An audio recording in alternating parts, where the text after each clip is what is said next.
I pledge allegiance Allegiance to the flag of the of United States of America and to the republic for which it stands, one nation, under God, indivisible, with liberty and justice for all. All.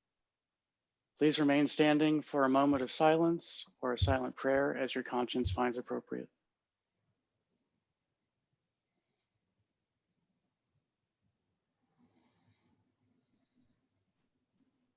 Thank you. Please be seated.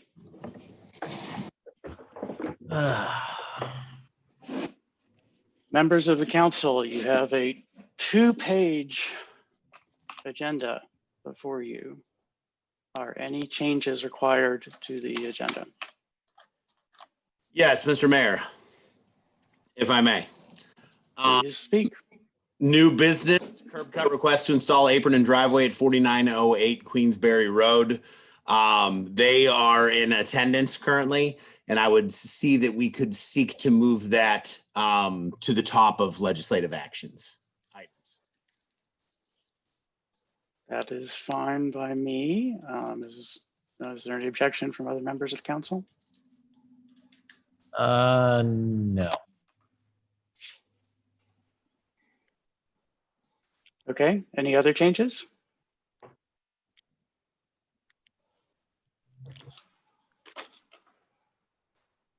None for me. Now I have to figure out how to actually remember that.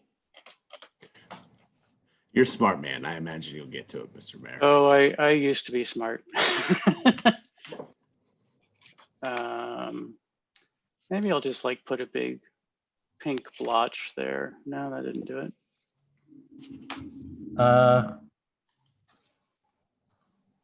Okay, there, I've put a big blotch and maybe I'll remember it. Okay, we haven't adopted the agenda yet, but I'll put the pink blotch there anyway. May I have a motion to approve the agenda as amended? So moved. Second. Motion by Councilman Foe, seconded by Councilmember Lingua. Any discussion of the agenda as amended?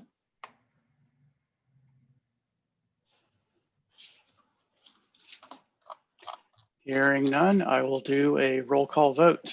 I do not see that Councilmember Dixon is in attendance. Is that correct? He's here. Councilmember?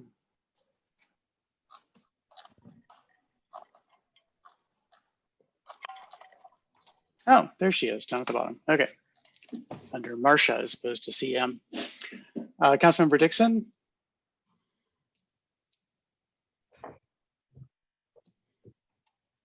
Councilmember Dixon, can you?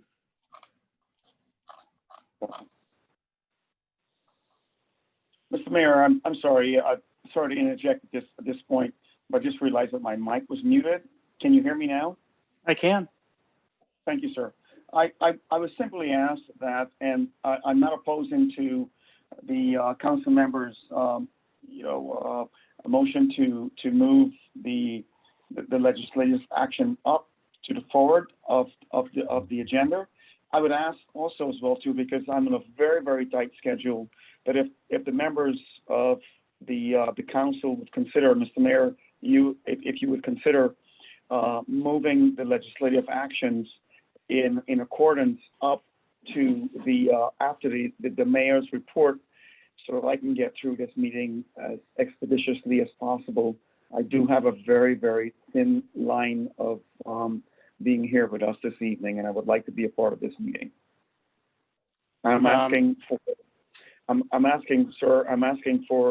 the legislative actions to be moved up to second in order of the council member order of request.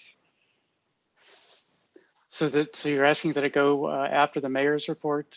Given your timing, would you like to also suggest that the proclamations be moved to the end of the meeting? Without objection, sir, yes. Okay, is this, are these changes acceptable to the maker and the seconder? Yeah, I have no problem with that. So move legislative. I'm going to have a short mayor's report this evening, so that should Thank be you. okay. Thank you, Steve. Thank you. If the councilman doesn't object, could we hear the mayor and the town manager's report and then go to the legislative action items? Would that be acceptable? Without objection. Yeah, it's fine with me as Thank you. well.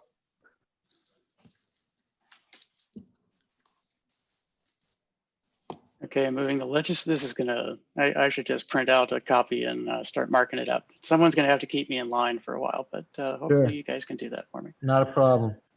Move the legislative to immediately after the mayor plus town manager. And proclamations to after legislative items. Sound good? Is that the amended motion that you guys are accepting, friendly amendment? It's exactly as I said it. Yeah. Okay.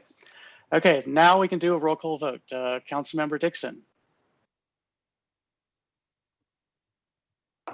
Aye. Thank you. Councilmember Foe. Aye. Councilmember Lingua. Aye. Councilmember Henry. Aye. Councilmember Richardson. Aye. Councilmember Mayers.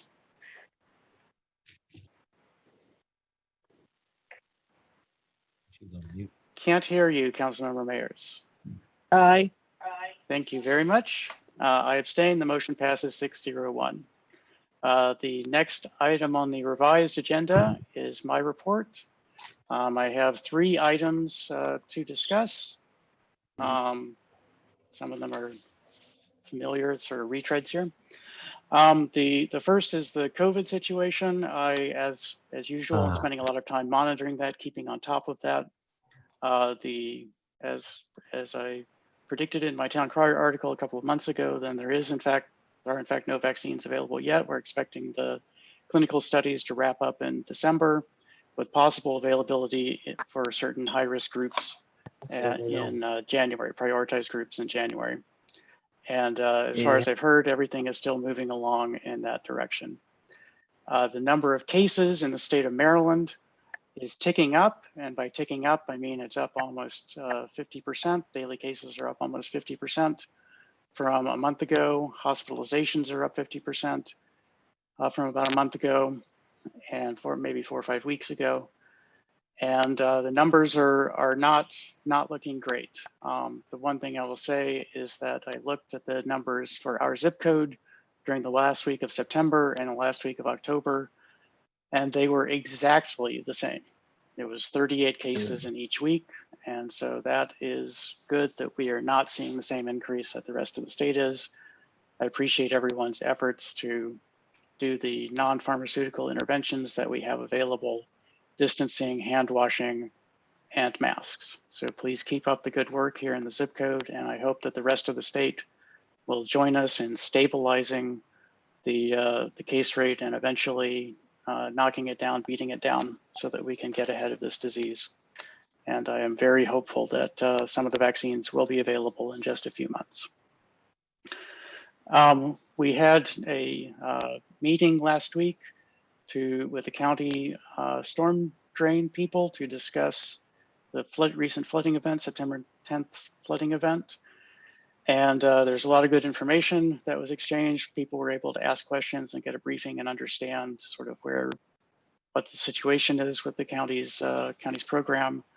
I submitted a few days in advance a list of 12 or 13 questions for them, which they were not able to answer at the meeting, but that they promised to get answers to me within a few weeks, and I will be providing both the answers and the data from the flooding event from the pumping station, which I thought I was going to receive last week. It might be buried in my email somewhere. I've been getting quite a bit of email, so I hope that the residents learn something, and I think I certainly have some new insight into how to escalate emergencies within the county should future events happen, and even sort of escalating preventative maintenance. So if you see a blockage of a storm drain or of a storm channel, then who to contact and how to make sure that that is cleared quickly. So that was, I thought, a very useful meeting last Thursday evening. And then there's one more thing. There's a little event tomorrow. What is that? Oh, voting. Tomorrow is election day. So in 24 hours and 50 minutes, then the opportunity of everyone who is on this call to vote will slam to a close at 8 p.m. tomorrow night. And until then there are a limited number of polling stations open. Riverdale Elementary is not open. I believe that one of the nearby polling locations that is open is Parkdale. So people in Councilman Henry's neighborhood can go to their usual polling station very easily. If you received a mail-in ballot, you can still deposit that ballot at any of the early voting or same day voting locations, election day voting locations. And I encourage you to do that. And last but not least is that even if you are not registered to vote, the state of Maryland has same day voter registration, and you can go to one of the election day polling places tomorrow and register to vote and vote in this election. You still have that opportunity. I would give it a little bit more than the last 5 minutes to get through the registration process. It may be that you need a few pieces of paper that you might not have on your first trip, but that option is available. And I tweeted out on my Twitter account today a link to a video that was of several mayors from around the county giving advice for voting on early voting, and including myself. And so I encourage everyone to go and watch that if you have any questions about the voting tomorrow. Or this evening. There's still early voting until 8 o'clock this evening at the early voting locations. So that is it. Your opportunity to vote in this election is coming to a close, and I hope that everyone who is eligible will get out and vote. We've seen massive voter turnout across the nation in early voting, and I think tomorrow is going to be a very busy day. So please, everyone who can, please get out and vote. Think about your candidates and vote for the one you support the most. With that, I am concluding the mayor's report for this evening. So unless there are any questions, then we should move on to the town manager's report. Mr. Town Manager. Yes, good evening, Mr. Mayor, members of council, members of our community and the staff team. I'll try to be as brief as possible this evening. A few updates. We did recently hire another police recruit. So that gives us 3 that are in the academy, 2 that started about 4 months ago and 1 that started last week. So we wish these new recruits well as they continue their studies. We continue to receive applications for the emergency repair grant, and just use this opportunity to remind residents that the town has an emergency repair grant program, and you can find details about that on our website, or you can call Town Hall and staff will be available to assist you. On the November 11th is the observance of Veterans Day. This year will be different. We'll have a recorded event. There will be a wreath laying, but the mayor will be participating in putting a video together, and we have a police officer who will be singing the national anthem. For Veterans Day, Town Hall and Department of Public Works operations will be closed, as well as on Thanksgiving Day and the day after Thanksgiving, operations based in Town Hall or in Public Works will not be on. The last thing I have is that Councilmember Mayers, are you? Thank you. As I mentioned last week, we have the Carry Out Cash program 2.0 version So look in your town crier. There be a coupon of, that can be used at 10 different restaurants, in-town restaurants. A $5 coupon. It's part of the town's Partners in Economic Recovery initiative. And so that's all I have, Mr. Mayor. If there's any questions. Thank you, Mr. Town Manager. Are there questions for the Town Manager? Okay, let's move on to legislative action items. And there is a big pink red splotch on my agenda there to remind me that we are going to go down to the new business item 2 first, curb cut request for 4908 Queensberry Road. Yes, Mr. Mayor. Staff is seeking direction from the mayor and council regarding a curb cut request to facilitate the installation of an apron and gravel driveway at 4908 Queensberry Road pursuant to Chapter 57 of the Town Code. This Town Code was last amended in 1988, and it states in part that no person shall cut any curb for private or public driveways without a permit authorized by the mayor and council and issued by the town. The town received a building permit application from Miss Rosalind Green, who's in attendance this evening, for the installation of an apron and gravel driveway at 4908 Queensberry Road. A curb cut will be required to install apron for the driveway. She has obtained a Prince George's County permit for the project. She has plans to install a gravel driveway, even though she indicated to me that she might like to keep open the possibility of making that paved at some circumstance or at some time. Mr. Town Manager, we had discussed this previously this weekend, and I don't believe that you felt that that was a problem if they wanted to add a slab. I believe it will be under the maximum lot coverage area. So Okay, I just didn't want to speak out of turn. yes, so that's my understanding. It would be under that, so a further approval would not be required. And Ms. Green, I am a big proponent of, if you would go that route of getting a non-permeable surface, that you would be open to the idea of potentially installing some rain barrels. Is that true?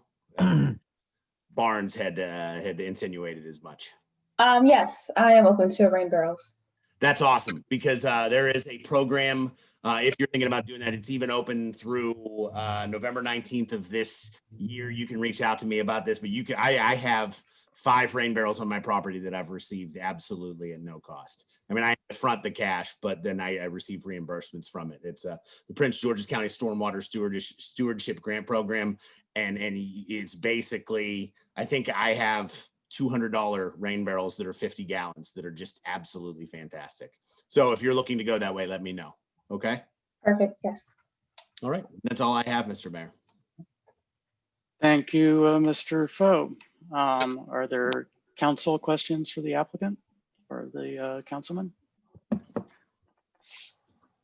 So, Mr. Foe, are you making a motion to approve? I would ask for a motion to approve. I know Miss Green's concern has already come to fruition. Her vehicle was, I don't know if sideswiped is the correct. So approved, the mayor. Pardon me? So approved.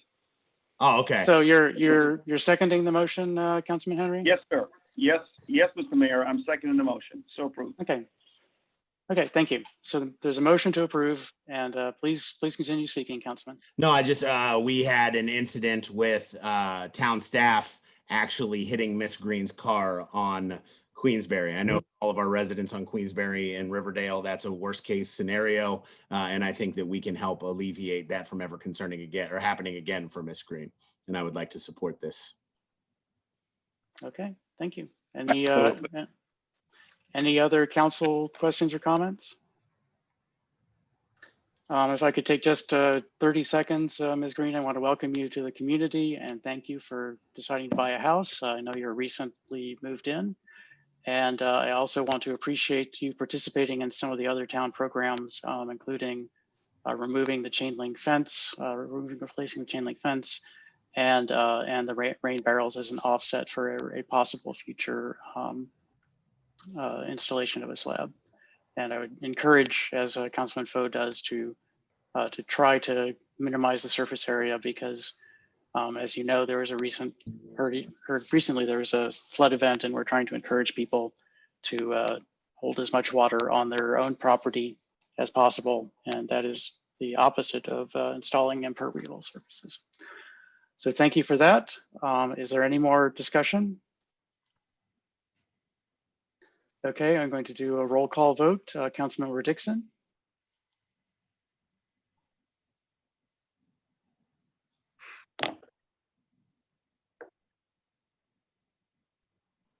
Can't hear you, Councilmember Dixon. I'm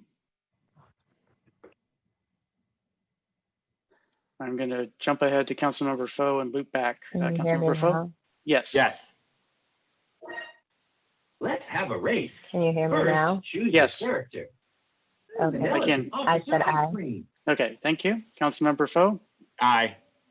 Councilmember Lingua, Aye. Councilmember Henry, No, be an aye. Councilmember Richardson,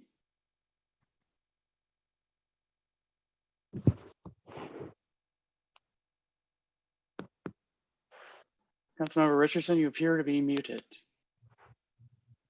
Star 6 will unmute you from by phone if you need that.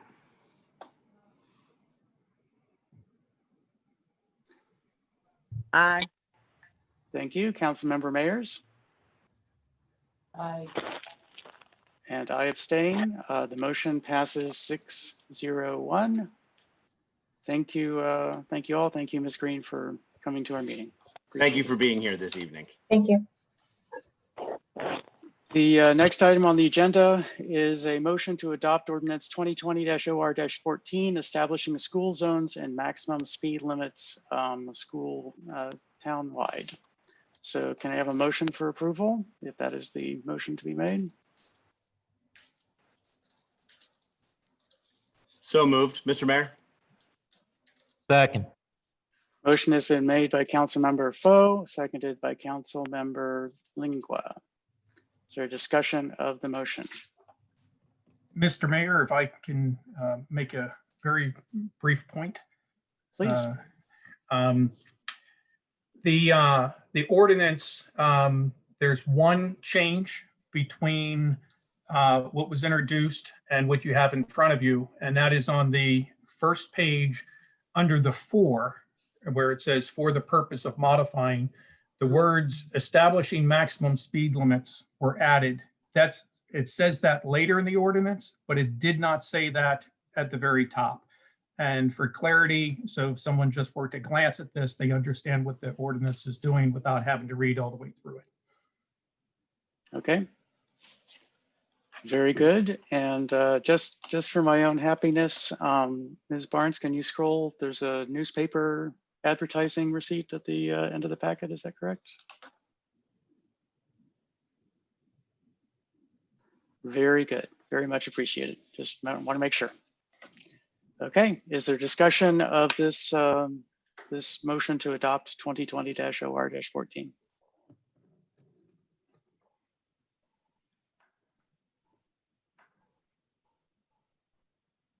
Public comments?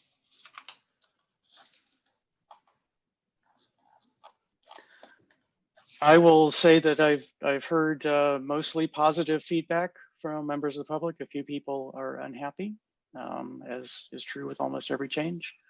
And I think that that this will improve public safety. And so I'm hopeful that the council will adopt. So hearing no other commentary, I'm going to do a roll call vote. Start with Councilmember Dixon. Aye. Councilmember Foe, Aye. Councilmember Lingua, Aye. Councilmember Henry, I'm going to abstain on this one. okay, Councilmember Richardson, Aye.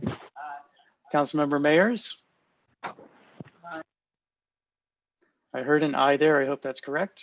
I abstain. The motion passes 5-0-2. Next item on the agenda is a motion to approve the mayor's appointment of the Defined Benefit Plan Board of Trustees. And if you can hold on for just a moment, I will tell you my nominees. Nominees are John Listician, David Lingua, Gentry Jones, Robert Turner, and James Davis.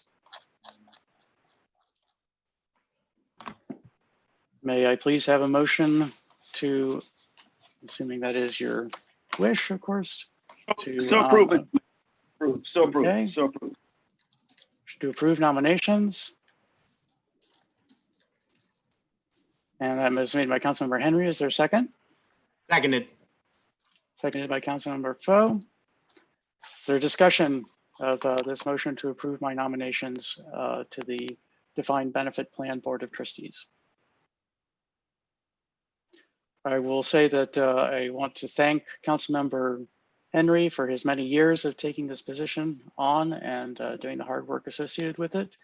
And he had asked to be relieved of this duty, and I want to thank Councilmember Lingua for agreeing to take on that duty. Very much appreciated. Thank you, council members. Thank you. Thank you. Thank you, Mayor. Thank you very much. Is there any additional discussion of this this motion or public comment?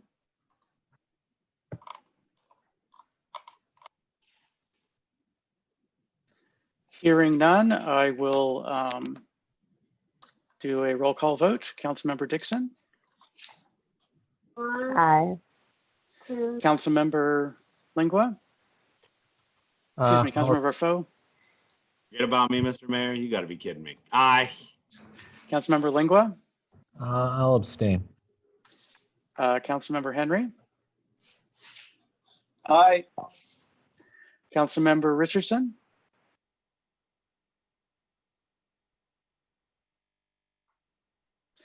do we lose Councilmember Richardson? Aye. Thank you. Councilmember Mayers.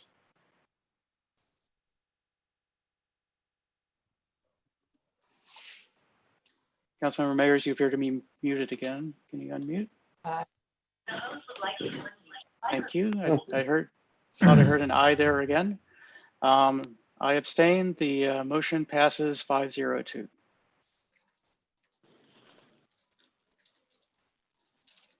Just taking a few notes here. The next item on the agenda is a motion, swearing in. We're supposed to swear people in now at this time. Are all of the members currently present? The staff team members are present, sir. And Councilmember Lingua is also present. So That I am. can all of you please stand and raise your hand, and I will read the oath of office. Please repeat after me. I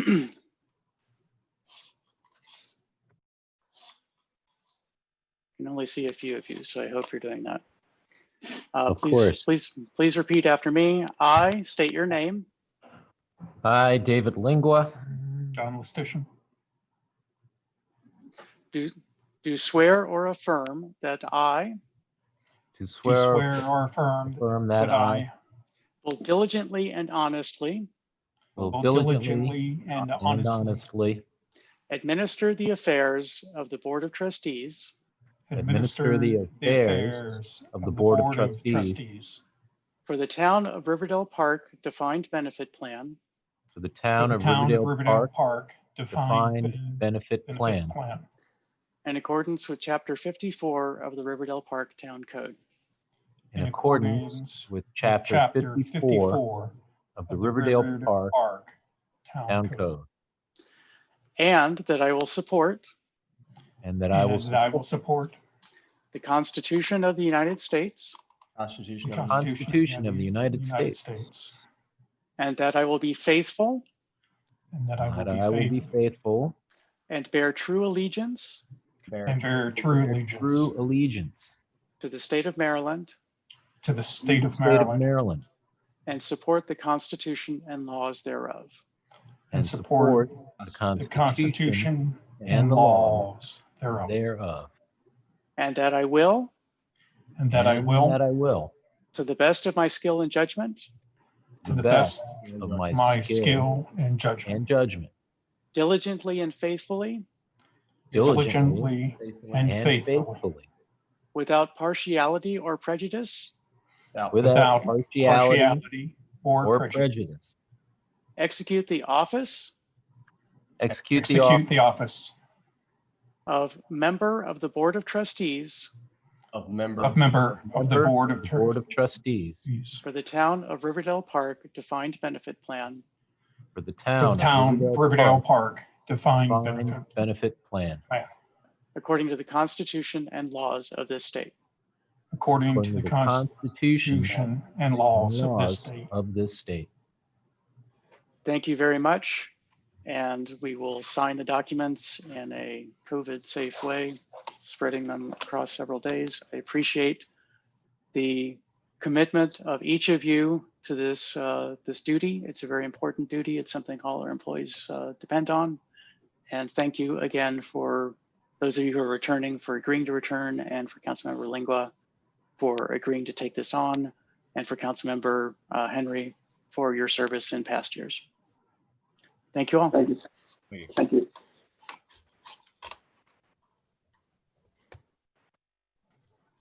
Okay, the next legislative action item is a motion to approve my appointment of April Ingram as alternate member of the Ethics Commission. May I please have a motion to that effect to approve that nomination? So moved. Seconded. That was Councilmember Dixon, is that correct? And Yes. Councilmember Foe. It's harder to tell when you are all just little squares on the screen. Is there any discussion of this motion?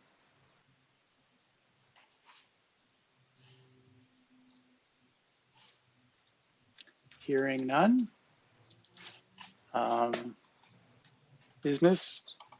Is Ms. Ingram here? I don't see her on the list.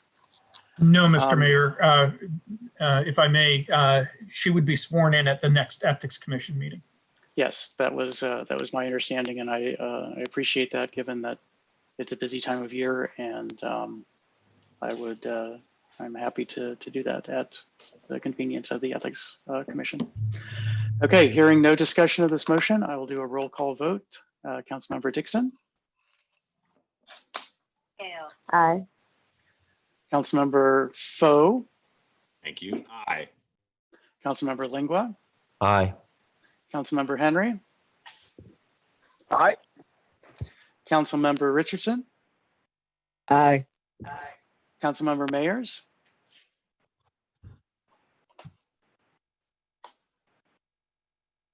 Councilmember Mayers, I did not hear anything. Are you there?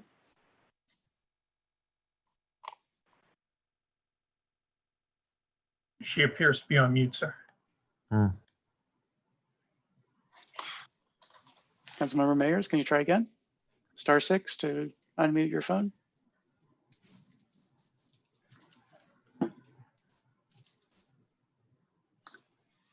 Can you hear me now? Yes, I can. Okay, aye.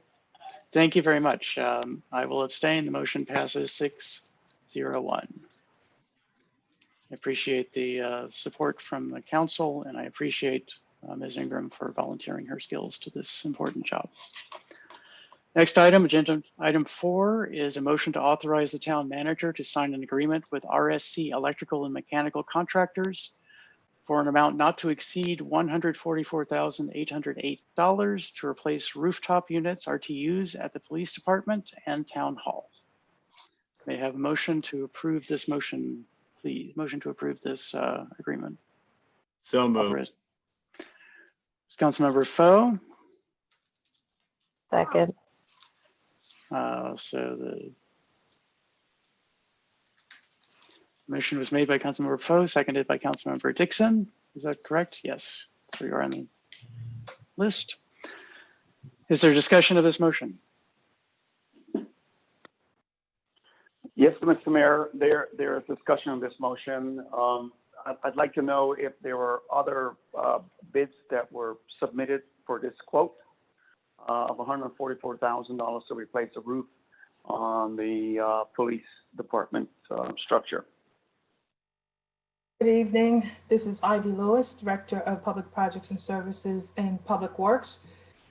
Staff reached out to the two on-call contractors, HVAC contractors with Prince George's County. Both companies submitted a proposal. RSC submitted the lowest bid at $120,674. The $144,809 reflects a 20% contingency. The second bidder proposed a cost of $158,000 for the similar services. Thank you, Ms. Lewis. Any other questions or comments on this motion? Mr. Mayor, I'm concerned that this, first of all, before I issue my concerns, I'd like to ask, what is the square footage on the roof that is being replaced? These are rooftop units that are being replaced. For the Police department and town hall. So this is for units that will provide heat exchange for the air conditioning HVAC system in Yes. all of town hall and all of the police department. Roger that, Mr. Mayor. But what I'm asking specifically here is, what is the square footage of the roof that is being replaced for $144,000? Go ahead, Mr. Please. Mayor. I'm sorry. So the rooftop units are probably, not any larger than, say, 10 by 10 feet, is sort of my guess. They might be a little bit larger than that. But this is not replacement of the roof units. It is placement of new roof units for HVAC. And so these are like the your air conditioning system, or maybe you have a heat pump, the unit that sits outside of your house and the fan turns on when the air conditioner runs to exchange the heat. And so these are similar units for town hall. And it is not the only issue is that they're being placed on the roof, because town hall and the police department are industrial buildings as opposed to being placed on the ground outside, as happens typically in. So this isn't a major component of the upgrade of the air conditioning and heating, forced air heating system of town hall. And I get that, but it's not specific in the RFQ, if I may. And that is that, specifically what they're stating here is the replacement of the roof.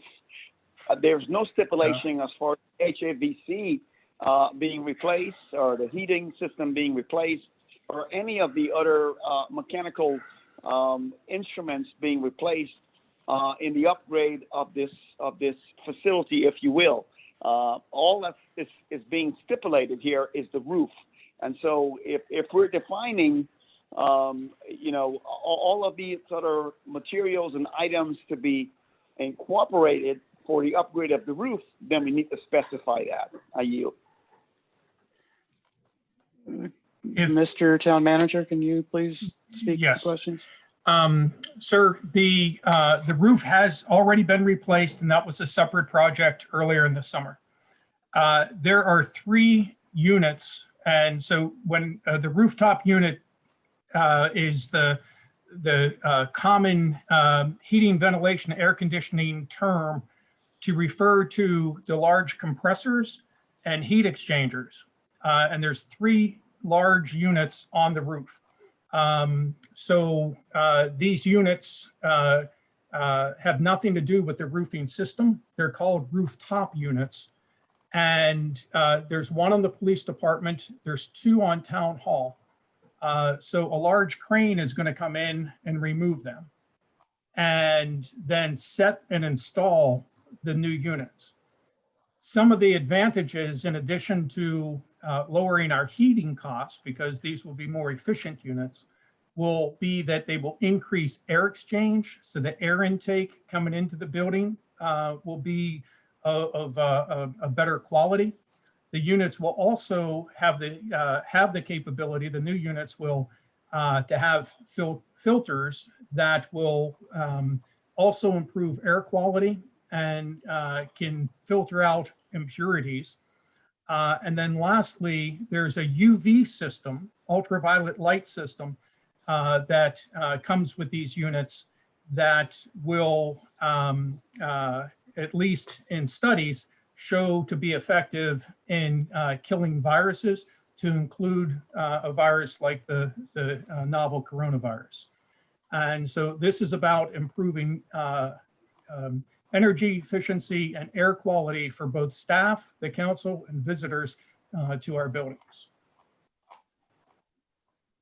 Mr. Mayor, if I may respond to that. Of course. So what I capture here is a lot of line items that has not been mentioned in this contract. And those line items needs to be mentioned as far as how we're going to reconcile and how we will go forward and how we will reinstitute or institute a new environmental protection program for our peoples, and how we will improve on our breathing systems within the police department. Those things have not been articulated.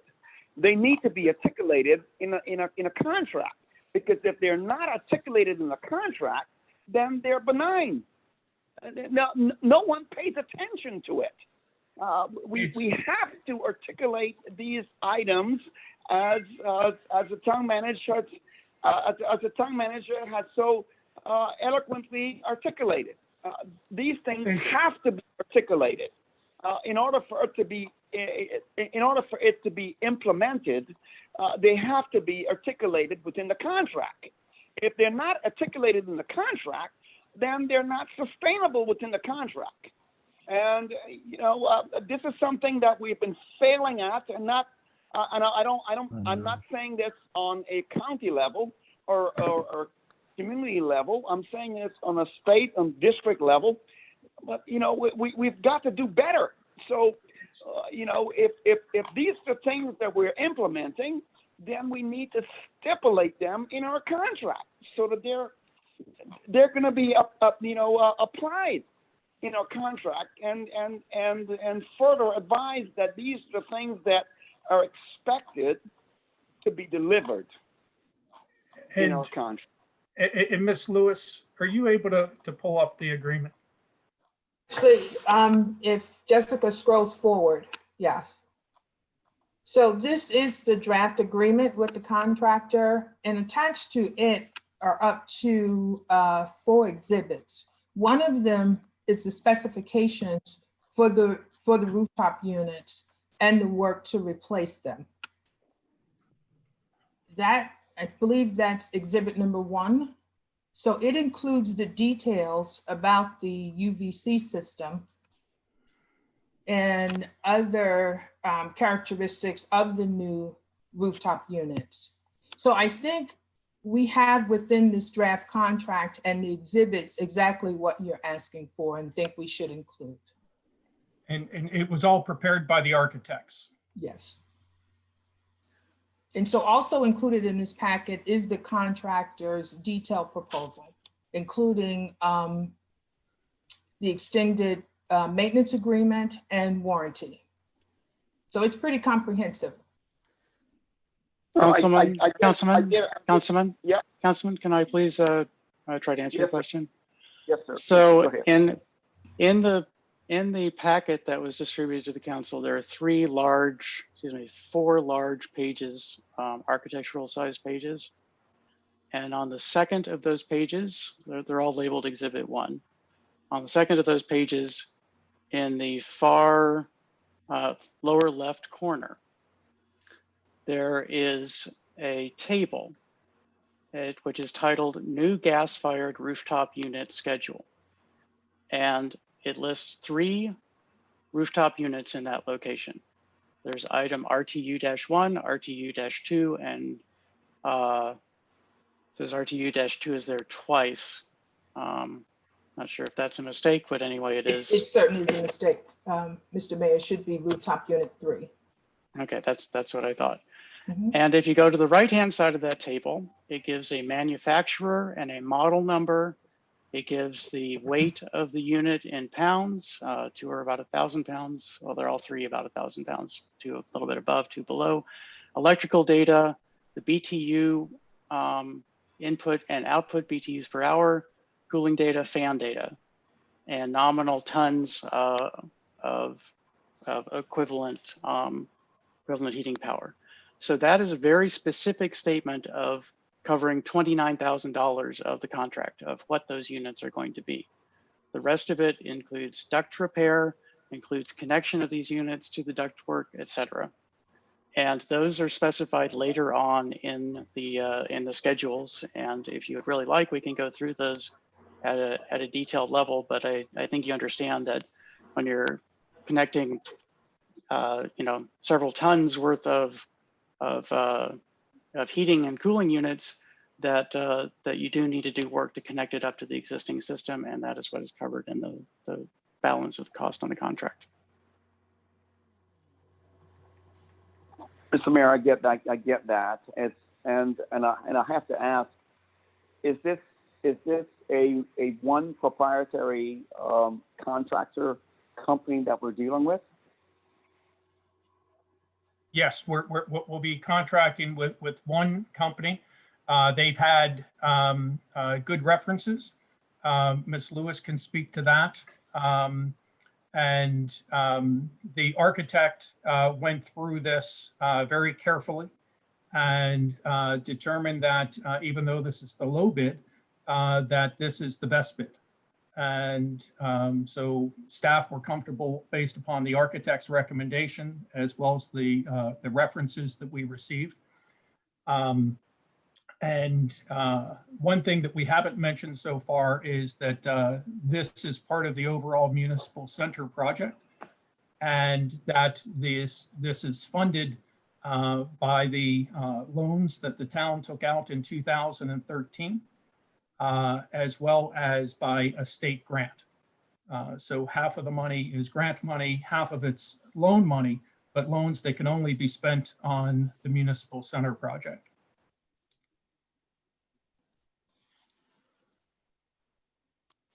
I'm quite sure I have another question, but I'm thinking about it, and I'm thinking that is this an outside? So let me pardon me if you will. So you have a contract, and you have a contractor in place to get the job done. Do you have an outsider contract to ensure that the jobs get done in accordance with spec? Yes, I understand your point now, sir. The architect that we have, Frederick Ward and Associates, who's working on the project, they have responsibility for oversight and to make sure that everything is installed per the specifications. That's in addition to inspections that would be conducted by Prince George's County. So the county will do their regular inspections like they would on any job. And then in addition to that, the architectural firm will go as a third party, if you will, to make sure that things are being done in accordance with the specifications. And that will happen before we make any payment. Oh, okay. So if I'm clear on this, then this architectural company will ensure that all specs have been met, all criteria have been delivered, all deliverables have been above board, if you will, and we are in good compliance with the state regulations. Am I correct? Yes, sir, with all regulations. And similar to how when we had the new roof put on during the summer, the architects met with the roofer, the architect asked questions, the architect met with the warranty company for the roofing material that was put down, making sure that they were satisfied before we had a check cut. What does it cost? $144,000. I mean, come on, why is it so expensive? Well, I think we all would like things to be less expensive, sir. But I know that an air conditioning unit and a new heating unit in a residential structure can cost upwards of 10,000. These are 3 units in very considerable buildings. And this is in the range of what the architects told us to expect. And Cost me $8,000 to put an AC unit in mine with SRS 32. I mean, if it's 3 buildings, then it's SRS 32 times 3. It's, you know, $32,000. I'm a little perplexed about the cost in which it's costing us. And I got to tell you, I'm a bean counter, and I'm always going to be this way. You know, I want the best buck for myself, and if I want the best buck for myself, then I want the best buck for my county. So it leaves TM. No disrespect to you, but you know, it concerns me that we're paying $144,000 for an AC vac, you know, to heat or to cool our systems for our police department when the roof is not as big as my household. And that's what concerns me.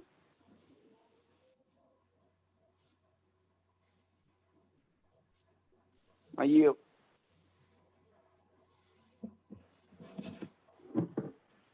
Is there an ask here, just in the interest of time? Is there an ask from the councilman on, are we asking the staff to perhaps try to do a RFP to solicit additional quotes? What exactly is this dialogue supposed to yield? I'm saying, you know, I'm concerned about the $144,000 that's costing us.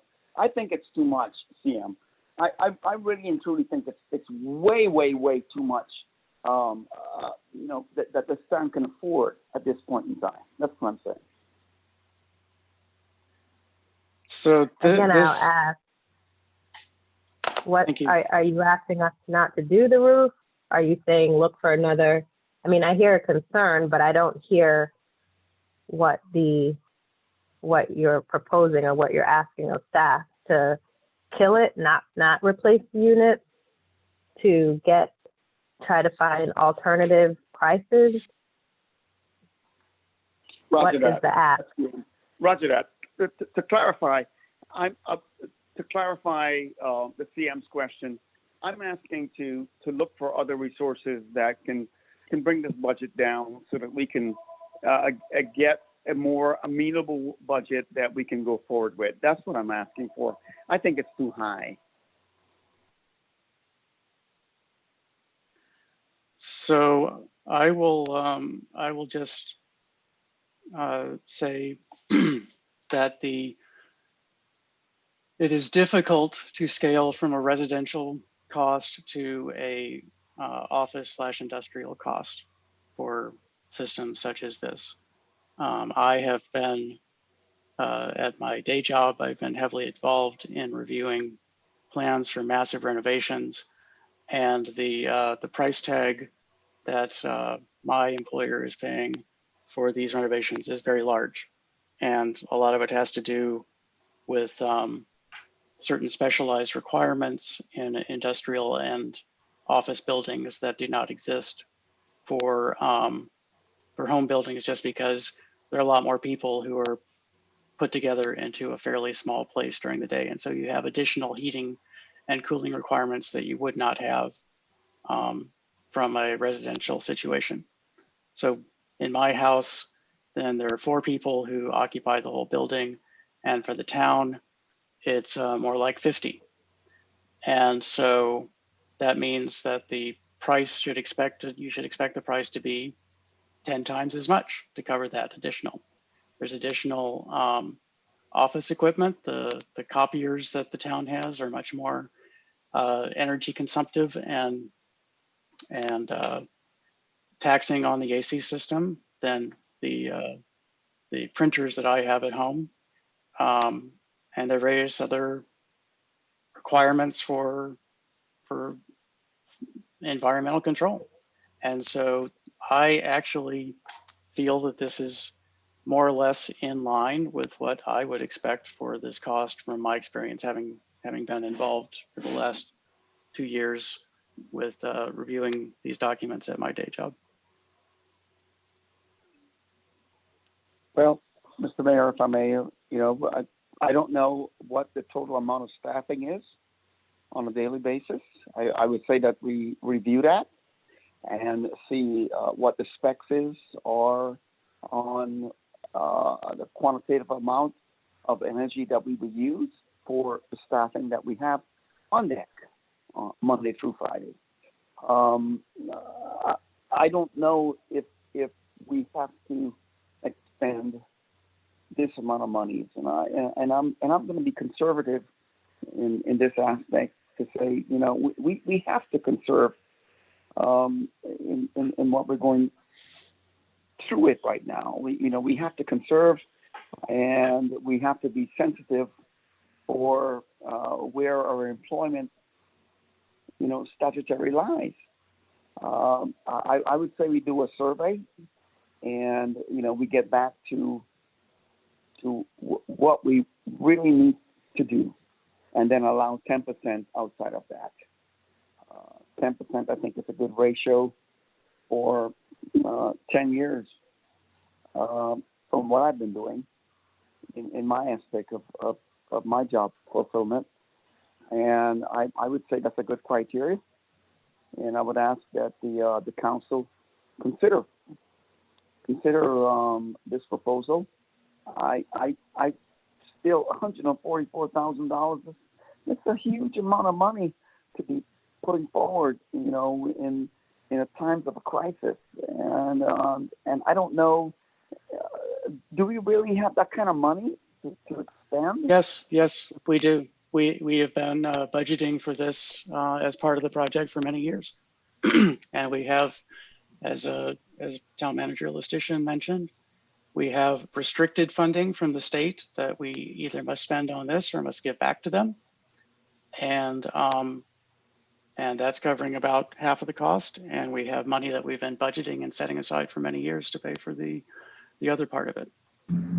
Okay. And you're 100% confident that this is something that we can sustain for the next decade? Just to say the least? I would hope that the system is going to last a good bit longer than 10 years. I think it's probably more like a 15 or 20-year system. All right. So we're making an investment. It's as Town Manager Lestitian mentioned, then it's more energy efficient. So it will, in reduced utility bills, will start to pay for part of its cost compared to the current system. Mr. Lestitian, Ms. Lewis, do you happen to know how old the current RTUs are? I don't have the exact dates. One is really old. The others are, I think, a little over a decade old. What has really pushed this is looking at air quality. We do have concerns about the spread of coronavirus through air ducts, the way the building is ducted. The new system will have better filtration, more outside air. If you look on that Exhibit 1 that's still up on the screen, it shows the amount of outside air that would be brought in, as well as the UV light system. Whatever the council decides on this, I think it's very important that I just remind the council that, and I think there's even a letter in the correspondence summary, the town has until June 1 to either spend or encumber the state funds. And that's not all the state funds. It's about 250,000 of the state funds. And if we don't spend or encumber that money by June 1, we will lose it. Additionally, the town initially took out loans for this project in 2013. We went through a defeasance process at the end of 2018, I believe, where we Yes. where we went from being indebted of over $2 million, like $2.7 million about. We brought that indebtedness down to about 1.3. And the state wants us to draw these funds. If the council chooses not to carry through with the municipal center project and spend the funds here, I can tell you that the state wants us to spend them somewhere on eligible projects. Now, when we went through the defeasance, we came up with a list of, I believe, 10 different projects that are 10 different ways money could be spent. If the council wanted to stop this project and undertake a different project, we need to move expeditiously because I certainly fear that the state is growing tired after 7 years of us not drawing these funds. Yes.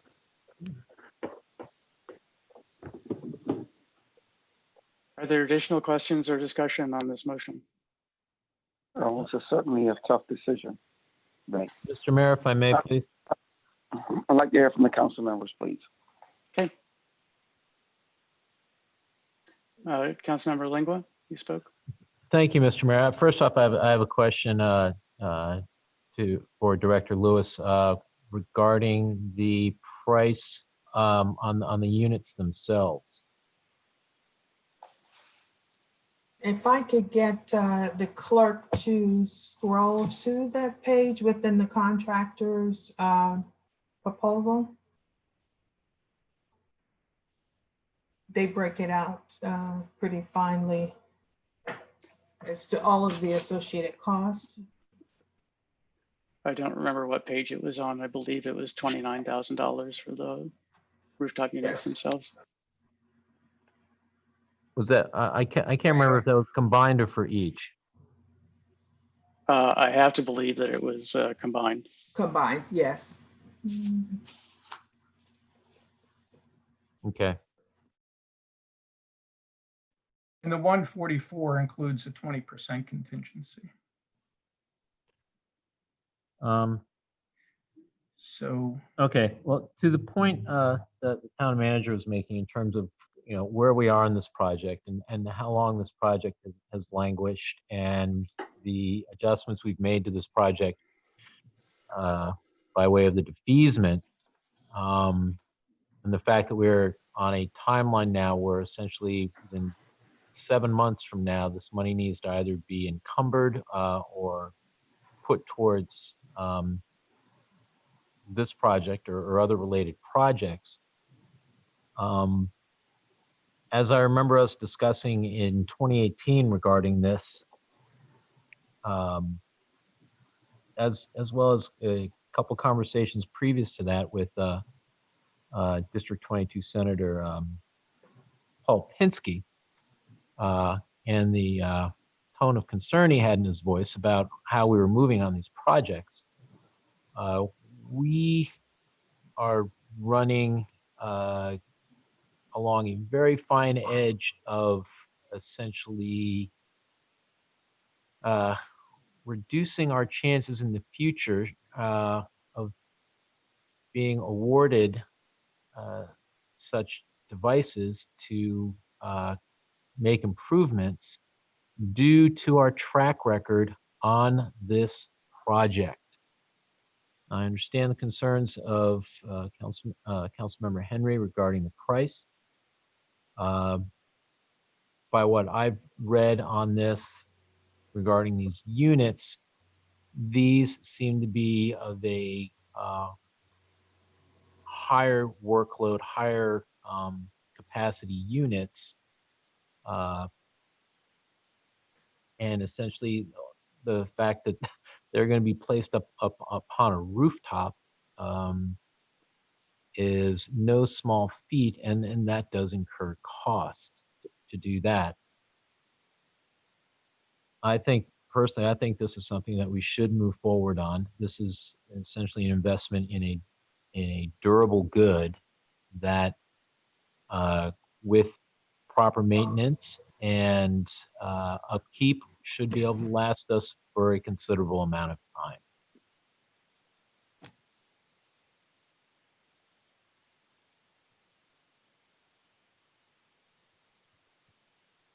Thank you, Councilman. Are there additional council comments or public comments?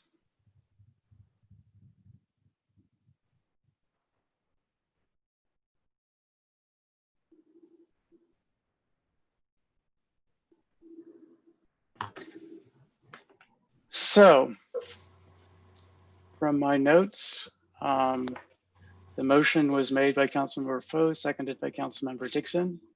And I have not heard a motion to amend. I have not heard a motion to retract the original motion. And so without an additional motion, then I'm going to move forward to a vote at this time.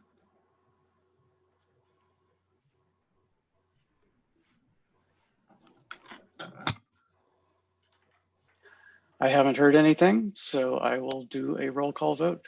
Councilmember Dixon.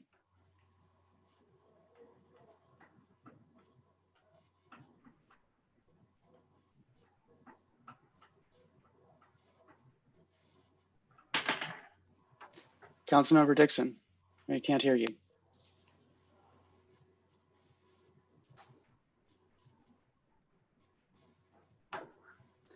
Still can't hear you. Saw the, Aye. Can you hear me now? yes, thank you. Councilmember Foe, Aye. Councilmember Lingua, Aye. Councilmember Henry, I abstain. thank you. Councilmember Richardson, Abstain. Councilmember Mayers, Aye. 1, 2, 3, 4.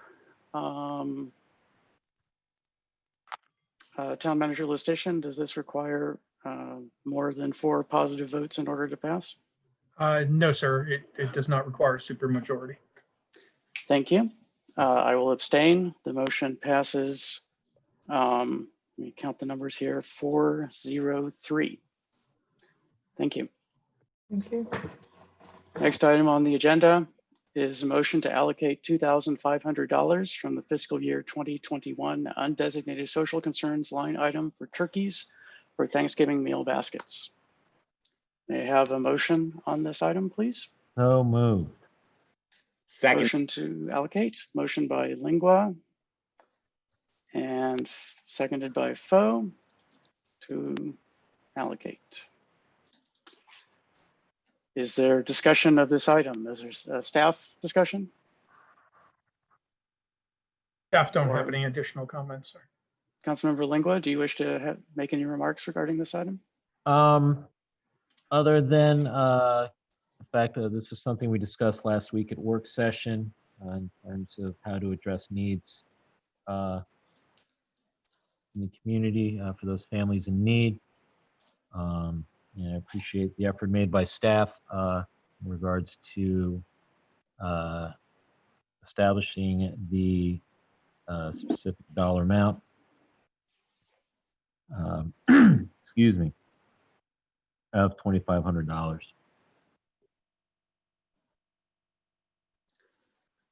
Thank you very much. Is there additional discussion on this motion? Yes, Mayor. Please speak. Is it y'all going through the school? Yes, the school is able to connect us with several needy families, the parents of some children who attend the school. And it's my understanding that these will be, there will be some interaction in that way. I believe we're also going to be supporting some through Pastor Ben Sly's program that distributes Thanksgiving baskets. Okay. Thank you. Of course. Is there any other discussion of this item? Mr. Mayor, will this include all wards? And if it does include all, well, I would assume that it does include all wards. How will all wards be able to participate in this event? So the Christian Life Center will be collecting the names of needy families and addresses of needy families. And I don't believe that they make any attempts to try to distribute them according to ward boundaries, but are more concerned with addressing the need that they see in the community. And so it is likely that the wards that have more people of limited means living in them are going to see more of this funding go to those wards. But I don't honestly know the details of the program, but that's just my expectation of how the funds will be distributed. But all wards are certainly considered eligible for this, and all wards do have lower income or people who are economically distressed at this time living in them. So I believe that all wards will likely see some of the outcome of this. Okay, that's fair. Very fair. Thank you. Additional discussion?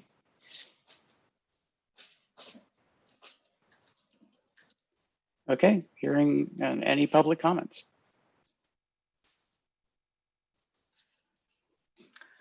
Hearing no comments, I will do a roll call vote. Councilmember Dixon in Ward 1. Aye. Councilmember Foe. Aye. Councilmember Lingua. Aye. Councilmember Henry. Aye. Councilmember Richardson.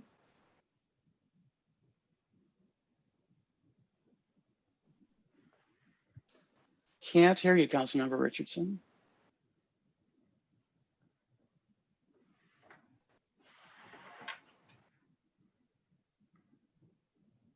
So is your phone may be locally muted? It looks like the mute through the Zoom app is turned off. So if you definitely can't hear you, can you try again?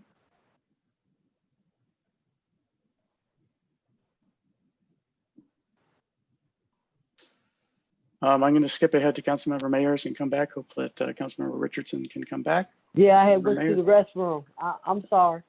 No, that's okay. So do you vote to approve the allocation of $2,500 from the fiscal 2021 undesignated social concerns? Yes, aye. Yeah. Yeah. Thank you. Councilmember Mayers? Aye. I abstain. The motion passes 6-0-1. Next item on the agenda is a motion to allocate $3,400 from the fiscal 2021 undesignated social concerns line item for coats for Riverdale Elementary School students. May I have a motion? So moved, Mr. Mayor. Second. Thank same maker and seconders, Lingua and Foe. Actually, Mr. Mayor, point of clarification, it was the other way around. Oh.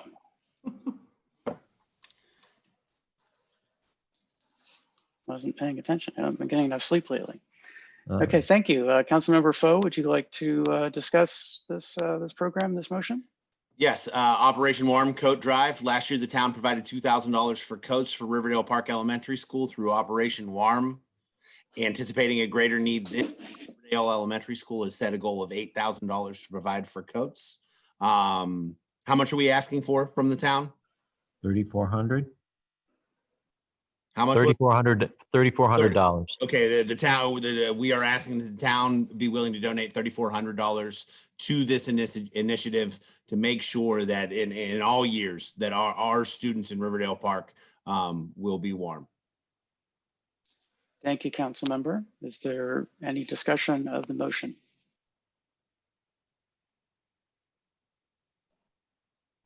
Are there any public comments? Okay. I will do a roll call vote. Councilmember Dixon, Ward 1. Aye. Councilmember Foe. Aye. Councilmember Lingua. Aye. Councilmember Henry. Aye. Councilmember Richardson. Aye. Councilmember Mayers. Aye. Thank you all. I will abstain. The motion passes 6-0-1.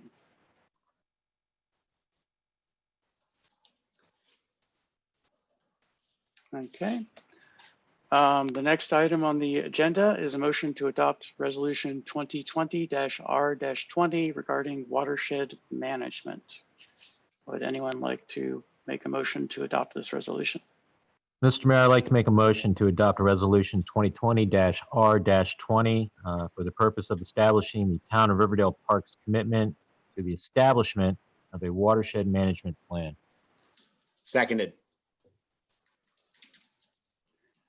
Motion has been made by Councilmember Lingua, seconded by Councilmember Foe. I think I got the order correct that time. Indeed. Councilmember Lingua, would you like to discuss your motion? Yes, I would, Mr. Mayor. Essentially, what I'd like to do for those who may be listening and unfamiliar, and due to the how substantial this resolution is in terms of what it will be setting forward in terms of direction that the town will be taking, I would like to read the resolution in full, if I may. Please do. Thank you, Mr. Mayor. Again, for the purpose of establishing the Town of Riverdale Park's commitment to the establishment of a watershed management plan, whereas watershed management is a term used to describe the process of implementing land use practices and water management practices to protect and improve the quality and quantity of the water and other natural resources within a watershed, and whereas Prince George's County is the entity responsible for land use and public stormwater management infrastructure in the Town of Riverdale Park and throughout the area, and whereas the town established a vision and commitment to infrastructure in resolution 2018-R-06 that recognized the need for a collaborative regional approach for stormwater management infrastructure and recommits here to a strong partnership between stakeholders from area municipalities, Prince George's County, Maryland National Capital Park and Planning Commission, State of Maryland, federal agencies, and residents and businesses in the watershed. And whereas watershed management solutions must be mutually accepted and creative geological solutions that will require joint planning, short and long-term commitments from all stakeholders, and continual recommitment of resources towards accomplishing established goals. And whereas watershed management requires the best practices and related improvements be implemented on both public and private property. And whereas individual efforts to include the installation of rain barrels and rain gardens, the use of pervious paving materials, the creation of swales, and adjustments to grading on private property will have a great collective impact on our watershed. And whereas the town and other public stakeholders should assist residents and businesses in implementing green practices that will benefit the entire watershed. And whereas the town has created grant programs such as the Go Green Grant Program to encourage residents to improve watershed management on private property. And whereas the mayor and council further commit to operations, programs, initiatives, legislation, and resources that aid in the continuous improvement of our watershed and support of a watershed management plan. Now, therefore, be it resolved that the mayor and town council of the Town of Riverdale Park do hereby establish this commitment for a watershed management plan and resolve to support and enact legislation and policies that further improve and enhance our watershed. Thank you, Councilman. Are there council comments or questions about this resolution?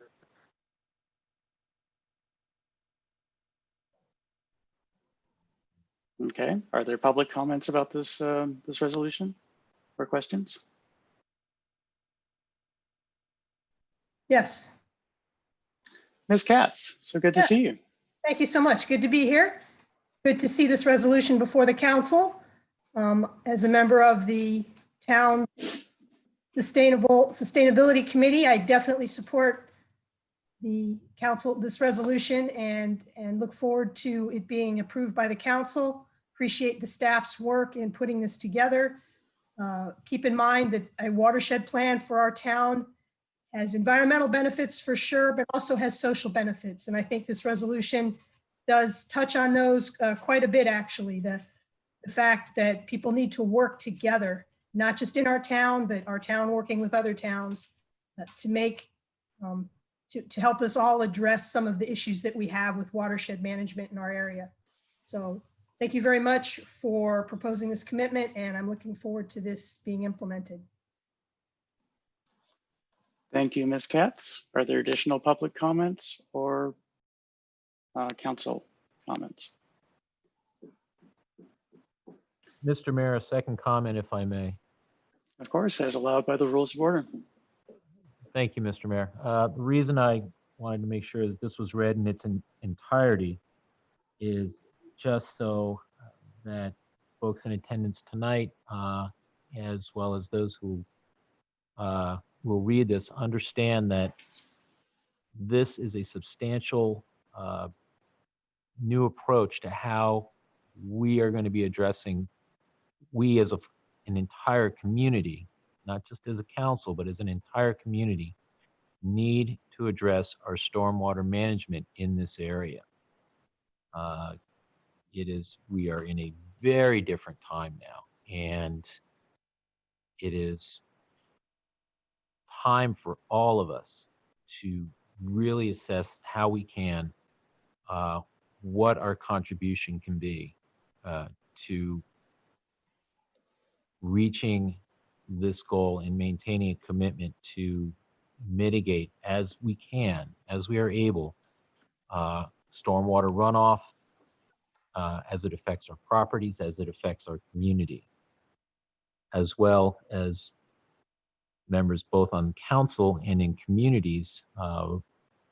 There's going to be a substantial amount of assistance needed in order for outreach towards various groups, various other municipalities, to the county, to advocate and to help coordinate policy, this policy, so it is a success. And I just want to make sure folks are very much aware of that now, because this is something that is of such a size and scope that it cannot just be left to staff alone to pursue. So be this fair warning, or fair notice, not so much a warning, but fair notice to residents in town. Should you have abilities in these areas that you can contribute and help towards this goal, please do consider investing the time to help with this. That's all I have. Thank you. Thank you, Councilmember. I appreciate the comments. Are there Mayor? additional? Yes. Yeah, I do have an additional thing. As a point of clarification, and it's a nuance, but I think it's important. This resolution is about a watershed management plan, and stormwater management, as Councilman Lingua has eloquently talked about, is a big piece of managing a healthy watershed. But it's not just about stormwater management when you talk about the watershed. There is environmental health. A healthy environment supports stormwater management issues, but it supports even more than that. So stormwater management programs, I think, fall under the umbrella of watershed management plan, but the watershed management plan, think of it as almost a bigger umbrella that has to do with everything from our Earth Day cleanups, not just Earth Day cleanups, but keeping dumping and trash out of our community, or at least where it belongs, to pet waste management. There's all kinds of other aspects that fit into creating a healthy watershed, which also increases the quality of life of all of the residents. Thank you, Ms. Katz. Fair enough. Thank you. Are there additional council or public comments?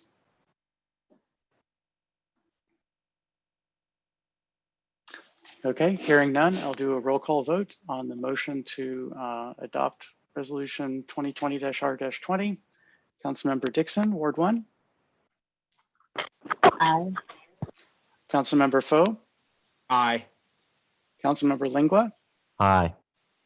Councilmember Henry, Aye. Councilmember Richardson,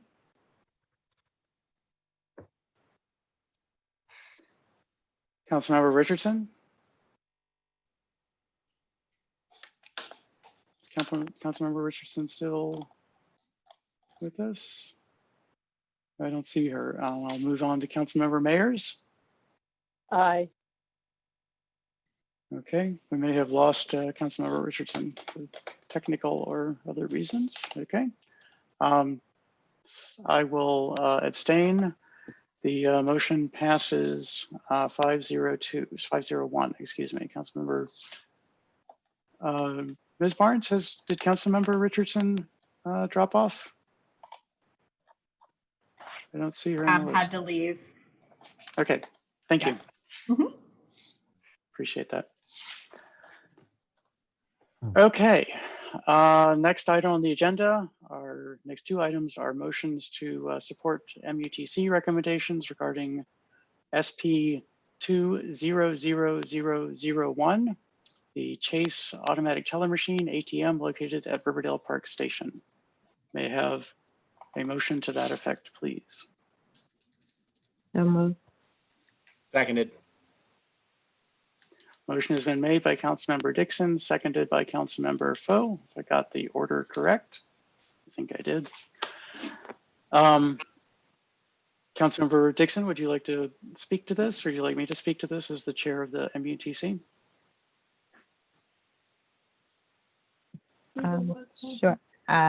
If I can speak to it, if you Please do. actually you can, sorry, you want to speak to it just because I have a little bit of background noise going on here. Okay, I will discuss what the issues are. So SP 200001, it's a special permit, and it is the MUTC regulations are very constraining and often require deviations from the plans, and sometimes that raises to the level of a special permit such as this. The MUTC met and first discussed this last spring and approved it at that time, and then there was a technicality that was discovered that required the special permit, and so it came back around for that. It is just a regular sized ATM, and the special permit, at least one aspect of the special permit requirement is that the ATM was installed into a location where a store is expected to go at some point, and with the ATM, the window coverage did not meet the 60% requirement, missed it by 1.32%. And so that is at least part of what is in front of you this evening. But as I said, the MUTC committee has seen this project several times and has recommended to the planning board and through the town council to the planning board approval of the project. Are there any questions or comments about this this motion? And Mr. Larry Taub is in attendance if you have any questions for the applicant.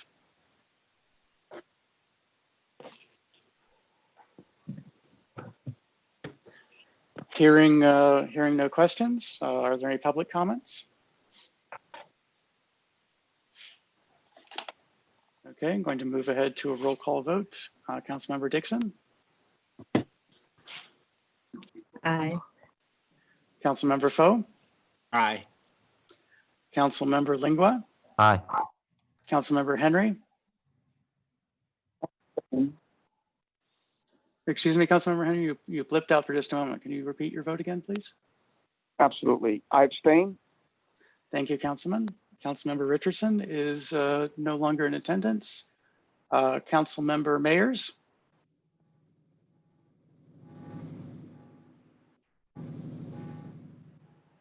Councilmember Mayers. Thank you. I will abstain. The motion passes 402 with my abstention. Thank you.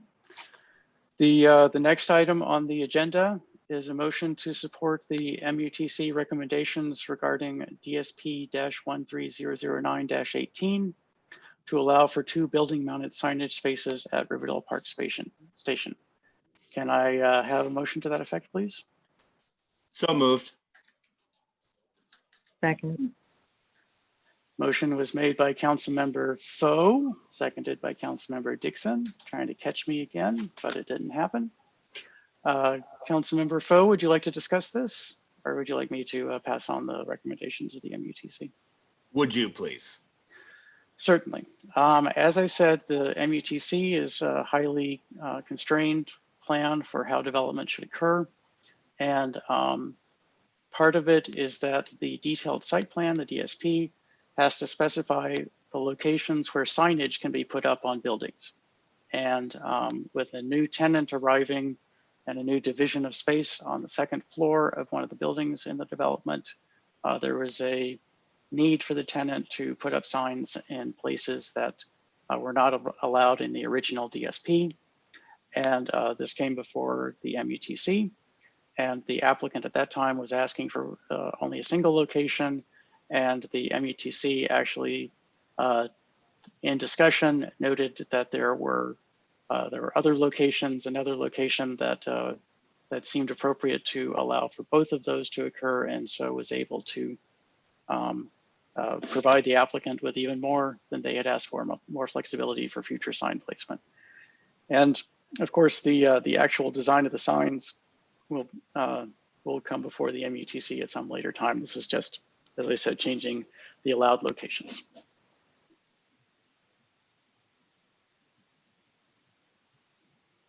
Are there any questions or comments from the council or members of the public?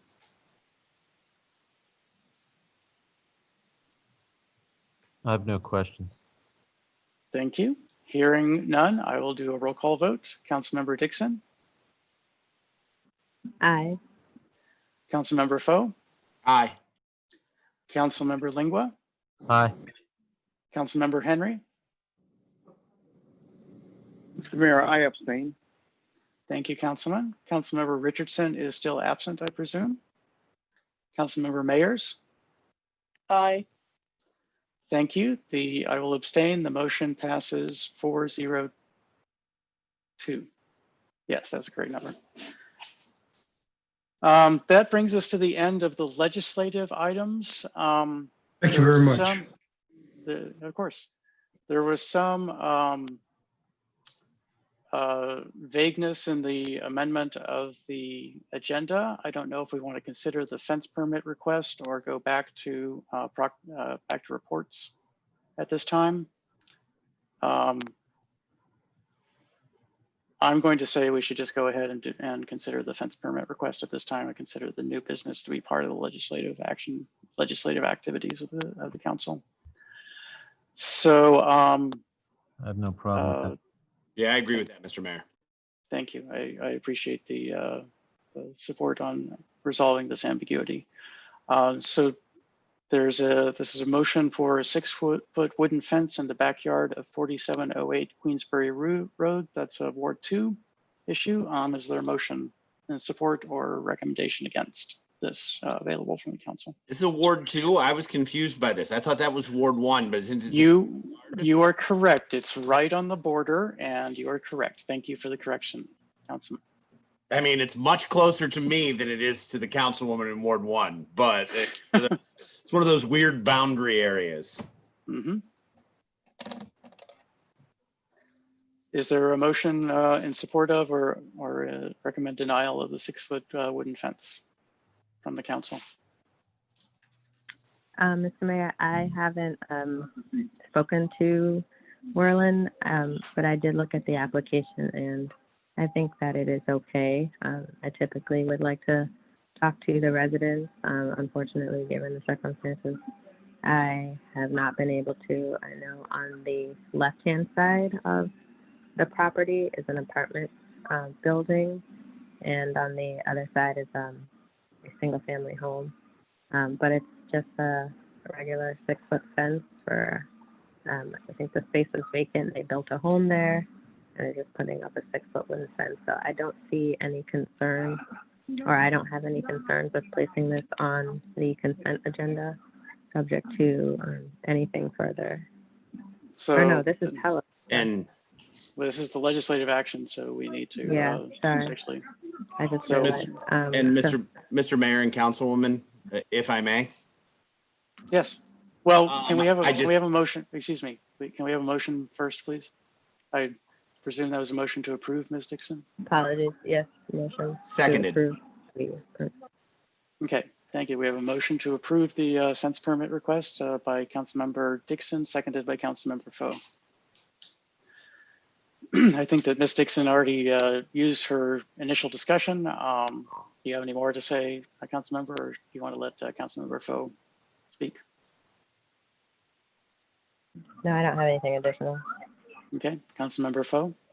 No, I just, because of the proximity to where I live, I just feel like I wanted to comment on this and supporting the councilwoman. The property to the left, the great people, there is a tendency to I think they've built a fence out of old beds prior to that. So I think that this fence will be a great addition to the property and allow the homeowners some additional privacy that would benefit them. So I am fully in support of this fence. Okay. I'm glad to hear that, since you of course have since it's on the fence line is on the ward boundary, you will have residents who are looking at the fence, so Yes. in their backyard. Is there additional discussion of this motion? Or public comments?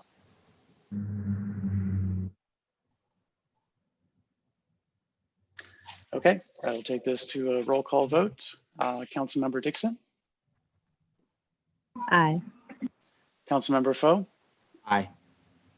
Councilmember Lingua, Aye. Councilmember Henry. No objection, aye. Thank you. Councilmember Richardson is still absent, I believe. Councilmember Mayers. Aye. Thank you. I abstain. The motion passes 5-0-1. Now here is where I have another big pink splotch on my agenda, and I will move back up to reports immediately after the town manager's report as a monthly finance report. Mr. Jones? Yes, good morning, good evening, Mayor and Council, members of the public. I will be presenting the finance report, which covers the October revenue as well as the August and September, as well as a year to date. So I will begin with August. For the revenue, we brought in $3,201,000 for this current fiscal year in October, with expenditures of $453,000, putting us at a net of $2,747,000. In comparison to the previous year, for fiscal year 2020, we actually outperformed our revenue, where we brought in $3,136,000, and we've been managing our expenditures. So we actually spent less than last year as well, which puts us in a favorable position. Our expenditures for FY20 in October was $519,000, putting us at a net of $2,617,000. So overall, our revenue is up in comparison to the previous fiscal year, with our expenditures less than the previous year. So overall, we are up, which is great, considering all of the circumstances that have taken place this fiscal year. Now, for our year to date, we're outperforming last year as well. We're at 4,667,000 in comparison to the last fiscal year where we were at 4,349,000. This puts us in a better position than last year. The majority of that coming from an increase in our local income tax, as well as additional speed camera revenue. As I mentioned in my report last week, where we covered the revenue, speed camera is up, as well as the local income taxes. As far as expenditures, we're managing our expenditures well, making sure that we spend what's necessary, taking a conservative approach to our expenditures. So we're actually in a better position year to date for our expenditures as well. We're at 1,964,000 for our expenditures for this year. Last year we were at 2,106,000. So overall year to date, we do like where we are in comparison to last year, especially with everything that's going on with the pandemic and such. So yeah, that covers the revenue and expenditures for October and year to date. And that concludes my finance report for tonight. If there's any questions, I'll be open to take any. Thank you, Mr. Jones. Are there questions or a motion regarding the finance report? Mr. Mayor, if I may. Yes. Regarding the table for the revenue and expenditure comparison on your year-to-dates, about this time 2019 we were looking at just over 4.7 million, while this year we're looking at just around 4.667. Our expenditures from 2019 was just under 1.8, and now it's up to about 1.96. Could you shed some light on what that additional roughly $265,000 in costs are going towards? Sure, absolutely. So for FY 2021, I'll pull my chart back up, I'm sorry. Let's see.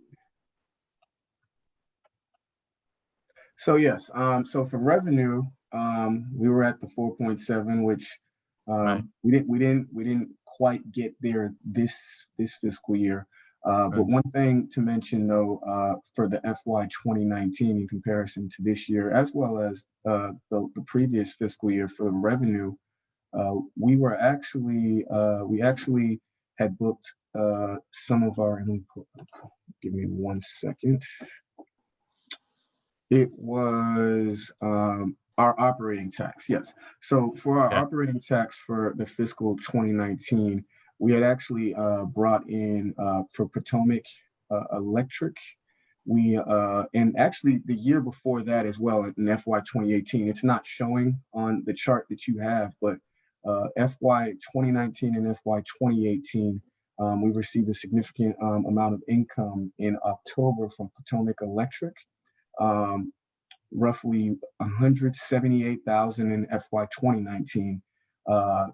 In FY 2018, we brought in 160,000. So those 2 years, we actually brought in a significant amount of revenue from Potomac Electric in 2018 and 2017. For this current fiscal year, thus far for that line item, we're at 45,000. And in FY 20, we actually didn't book any of our operating tax revenue until January. So that's why that explains the revenue variance there. And Give me one sec while I pull up the expenditure side.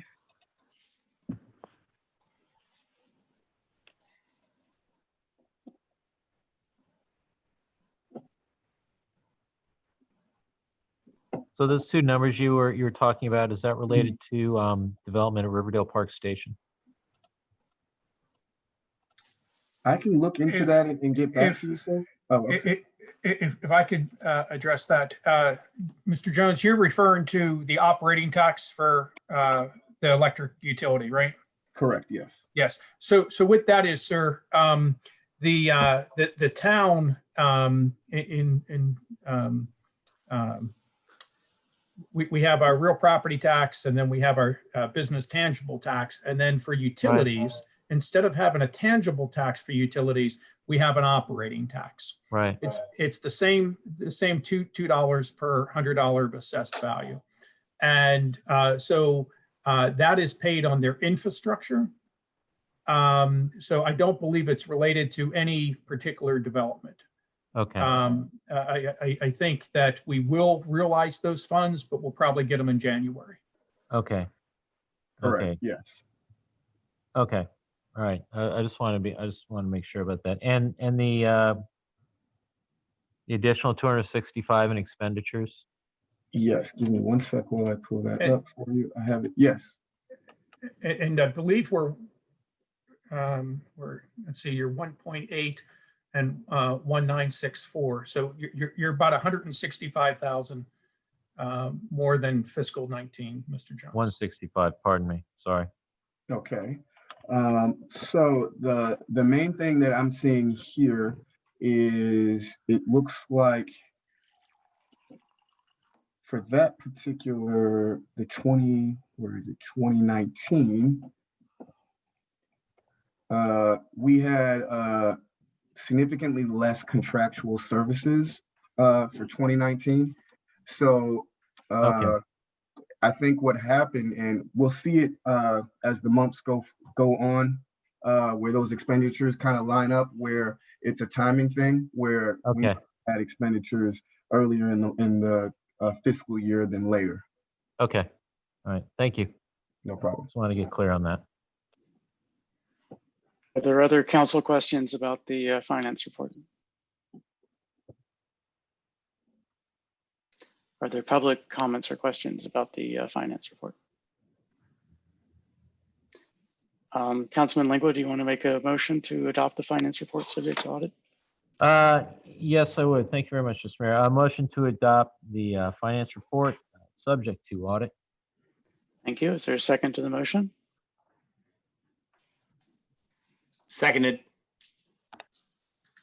Motion has been made by Councilmember Lingua and seconded by Councilmember Foe to adopt the finance report subject to audit. Is there any discussion of this motion? Any public comments?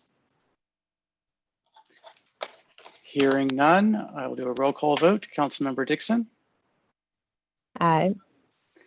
Councilmember Foe, Aye. Councilmember Lingua, Aye. Councilmember Henry. I abstain. Thank you. Councilmember Richardson, I received a text from her that she actually had to leave to go to work. So she is not going to be present the rest of the evening. And finally, Councilmember Mayers. Aye. Thank you. I abstain. The motion passes 402. The next report is the correspondence summary. You all have copies of all documents received. Or is there any discussion of the correspondence summary required?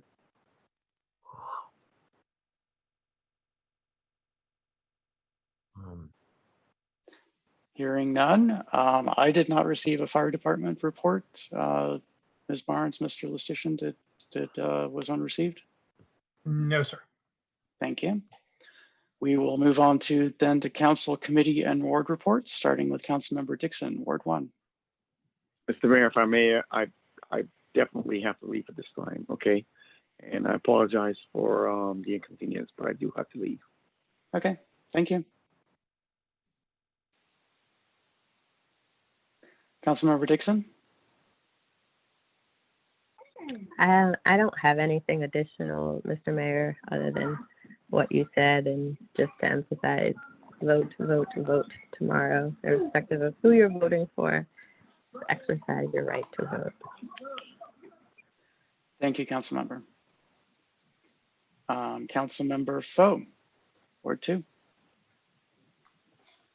Good evening, everybody. I just want to reiterate the words of the council member and the mayor. We are blessed to live in the great state of Maryland that has same-day voter registration. So you shouldn't leave anything up to chance. If you can, show up with time, make sure that your voice is heard. I think one of the most remarkable things that we're seeing this year is around 100 million people have already voted.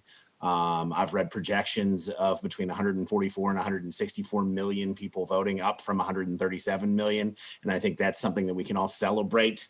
Because I think our politics fall a little bit more in line when we have a significant voter turnout, and that's what I hope to see again. Something that I touched on last week, it's really nice to see a sidewalk along Tuckerman Street for the future site Field of Dreams. It's been a discussion point in the town for 4 years almost. And I'm just excited about the idea of moving forward to our next steps where we're talking about, you know, the planting of sizable trees and pathways.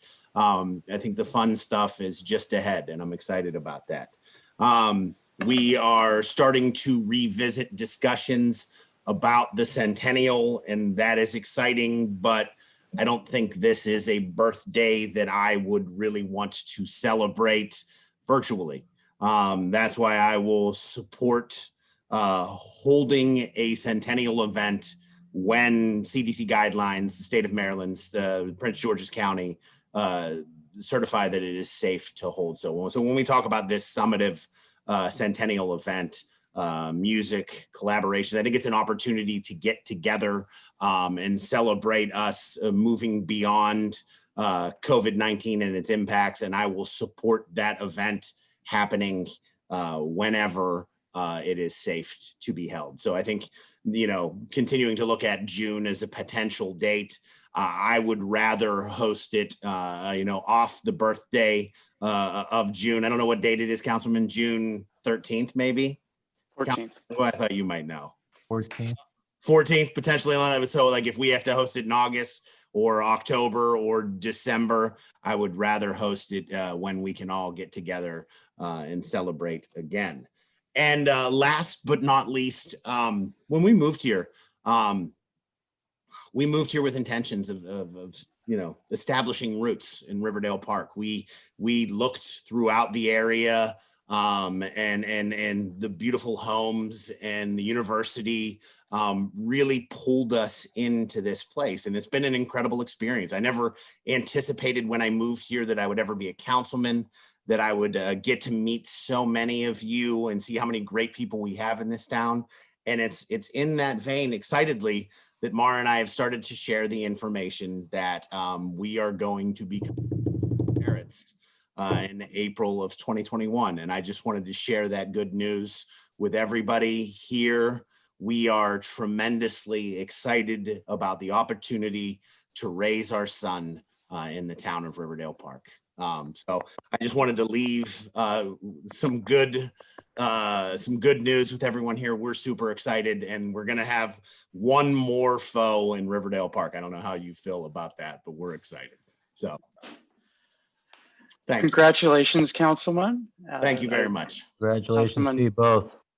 Councilman Foe let me know sneakily on Halloween night, Saturday night, that this was the news. I was very happy to hear that, and I will be very happy to have another foe living in town.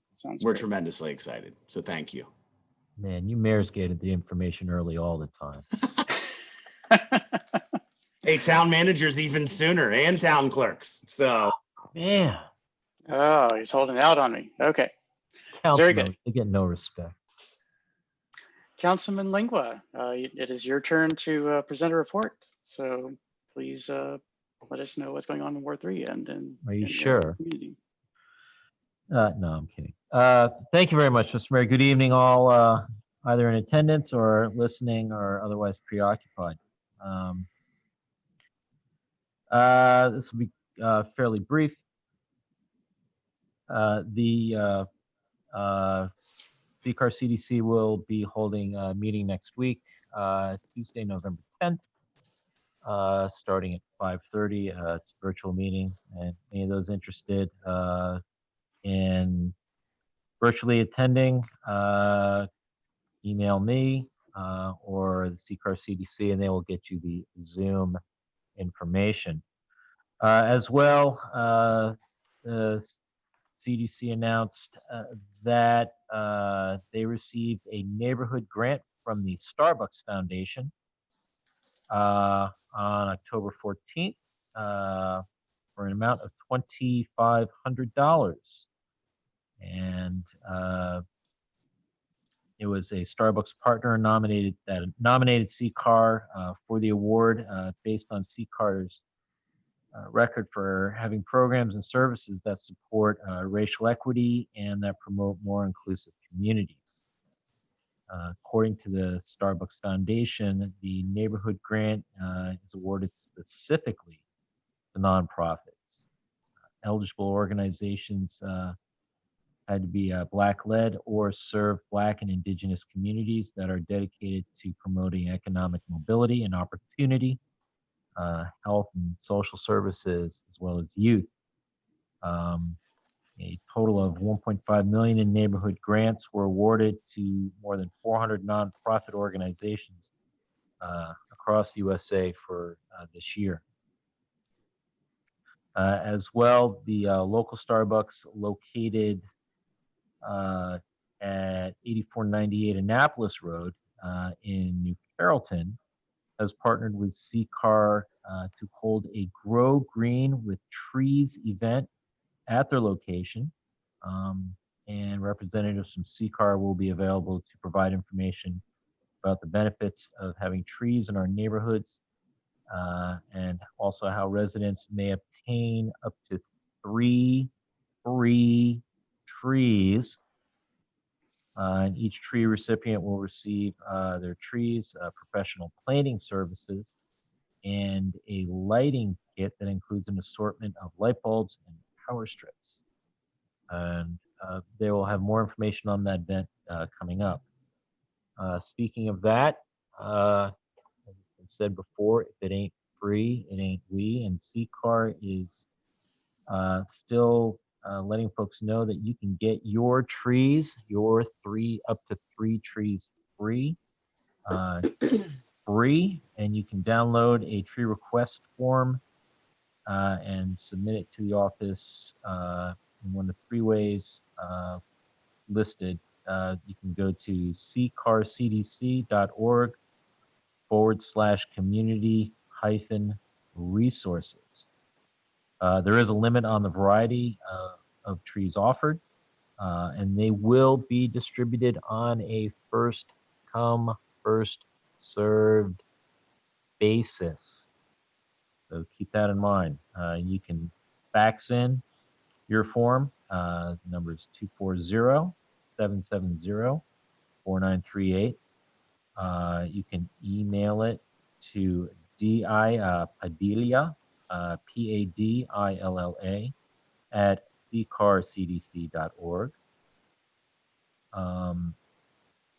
Or at APRABU, that's APRABU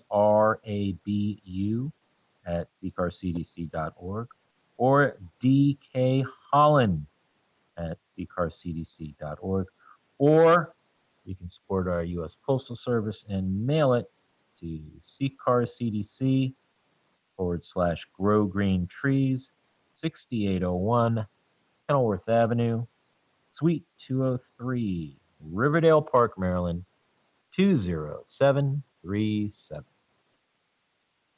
In relation to trees and in terms of what we have talked about before with resolution 2020-R20, this is one of the facets that we are able to help with the watershed. And I would encourage folks to contact the CDC. If you are thinking about getting a tree, please do. And remember, it's free and the planting is going to be free. So this is a great opportunity to get a tree or two or three in your yard. Again, I strongly encourage it. So do keep that in mind. And I know we're going to be getting to it in just a little bit, but I did want to say to folks out there as well, but especially to staff, being that this is Municipal Government Works Month, as it is November, that I really wanted to extend my sentiments and appreciations to staff in town for the efforts they have put forward during this time, as well as just on a day in and day out basis, but especially so these past 8-9 months and into the future with in terms of how we're having to address a myriad of things. And I understand that it's quite the challenge. There's a lot of routines that have been readjusted. But I am just really impressed and thankful for how you've made the adjustments and how you've adapted and responded. And in doing that, it's just it's an honor to work with all of you and to help and to serve alongside with you on that. And I would like to thank the mayor for the appointment to the Defined Benefits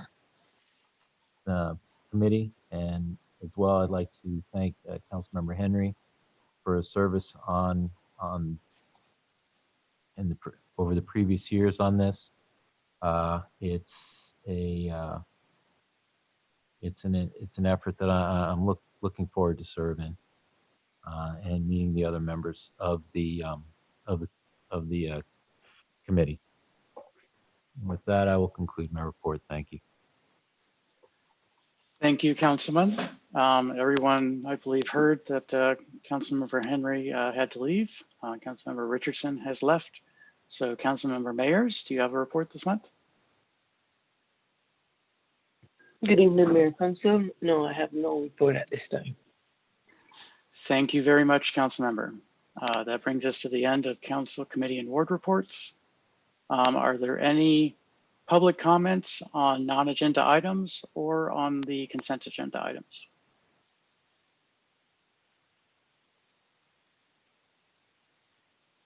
Hearing none, I will move on to the consent agenda. May I please have a motion to approve the consent agenda items? So moved. Second.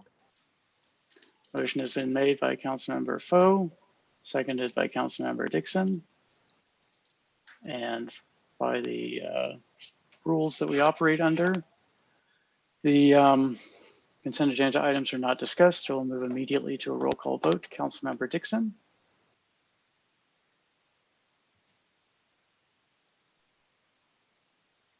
Councilmember Dixon, are you there? Sorry, can you hear me now? Yes. Aye. Thank you. Councilmember Foe. Aye. Thank you. Councilmember Lingua. Aye. Thank you. Councilmember Mayers. Aye. Thank you. The other two council members are absent. And I abstain. The motion passes 4-0-1. So that brings us to, let's just do unfinished business, and then I'll do the proclamations after that. Is there any unfinished business?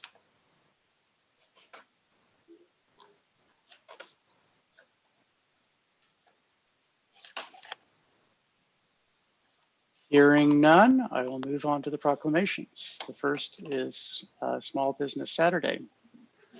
Whereas the government of Riverdale Park, Maryland celebrates our local small businesses and the contributions they make to our local economy and community. According to the United States Business Administration, there are 30.7 million small businesses in the United States. They represent 99.7% of all firms with paid employees in the United States, are responsible for 64.9% of net new jobs created from 2000 to 2018. And whereas small businesses employ 47.3% of the employees in the private sector in the United States, 62% of US small businesses reported that they need to see consumer spending return to pre-COVID levels by the end of 2020 in order to stay in business. 65% of US small business owners say it would be most helpful to the business to have their regulars return and start making purchases again. And 3/4 of US consumers are currently looking for ways to shop small and support their community. Whereas 96% of consumers who shopped on Small Business Saturday agreed that shopping at small, independently owned businesses supports their commitment to making purchases that have a positive social, economic, and environmental impact. And 97% of consumers who shopped on Small Business Saturday agree that small businesses are essential to their community. And whereas 95% of consumers who shopped on Small Business Saturday reported the day makes them want to shop or eat at small, independently owned businesses all year long, not just during the holiday season. And whereas Riverdale Park, Maryland supports our local businesses that create jobs, boost our local economy, and preserve our communities. And whereas advocacy groups, as well as public and private organizations across the country have endorsed the Saturday after Thanksgiving as Small Business Saturday. Now, therefore, I, Alan K. Thompson, Mayor of Riverdale Park, do hereby proclaim November 28th, 2020 as Small Business Saturday and urge the residents of our community and communities across the country to support small businesses and merchants on Small Business Saturday and throughout the year. I'm going to take a brief moment to get something to drink and be right back. Sorry for the delay.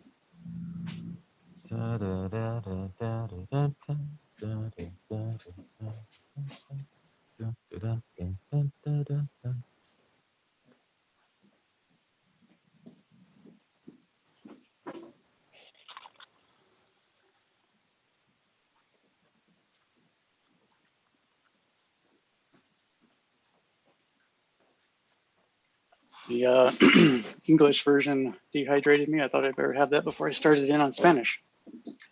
Proclamación. Considerando que el gobierno de Riverdale Park, Maryland, celebra nuestras pequeñas empresas locales y las contribuciones que hacen a nuestra economía y comunidad local. Según la Administración de Pequeñas Empresas de los Estados Unidos, hay 30.7 millones de pequeñas empresas en los Estados Unidos, que representan el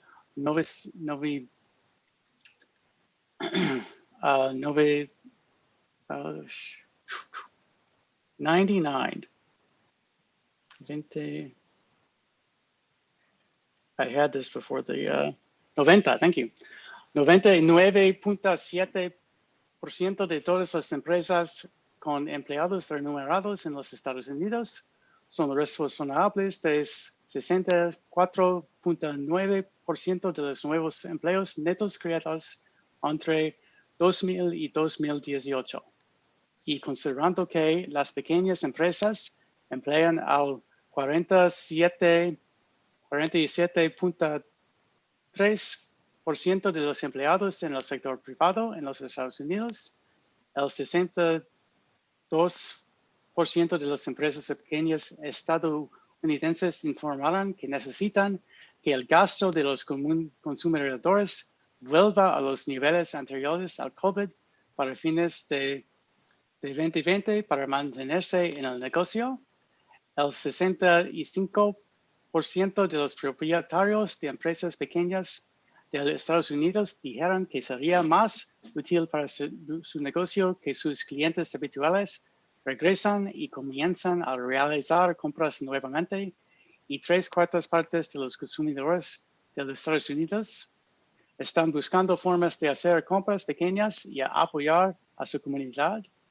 Y considerando que el 96% de los consumidores que compran en sábado de negocios pequeños están de acuerdo en que comprar en empresas pequeñas de propiedad independiente respalda su compromiso de realizar compras que tengan un impacto social, económico y ambiental positivo, y el 97% de los consumidores que compraron el sábado de negocios pequeños convino que las empresas pequeñas son esenciales para su comunidad, y considerando que al 95% de los consumidores que compraron el sábado de negocios pequeños informaron que el día les hace querer comprar o comer en empresas pequeñas de propiedad independiente durante todo el año, no solo durante la temporada navideña, y considerando que Riverdale Park, Maryland apoya nuestras empresas locales que crean empleos,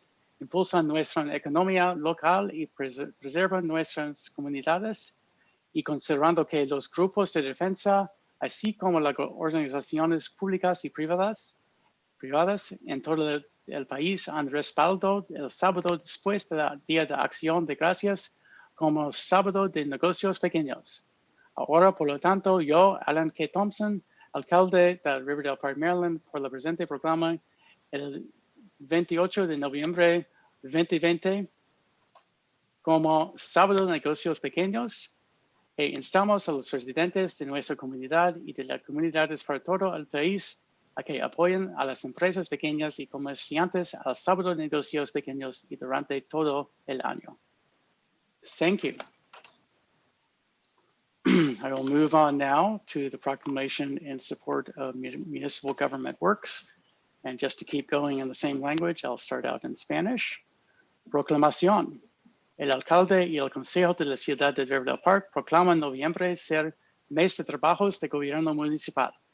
Mientras que la ciudad de Riverdale Park fue incorporada en el 1920 y mientras que Maryland es el hogar de 157 municipios, y considerando que el gobierno municipal representa el nivel más sensible del gobierno, permitiendo que los ciudadanos tengan acceso directo a los electos, y considerando que es un esfuerzo para educar a los ciudadanos sobre el gobierno municipal y la importancia de su participación, la ciudad de Riverdale Park está orgulloso de promover la conciencia del gobierno municipal, y mientras que los municipios han mejorado la calidad de vida de sus respectivos residentes, manteniendo sitios y estructuras naturales y históricas, y ayudando a hacer de Maryland un lugar bueno de vivir, trabajar, jugar y explorar.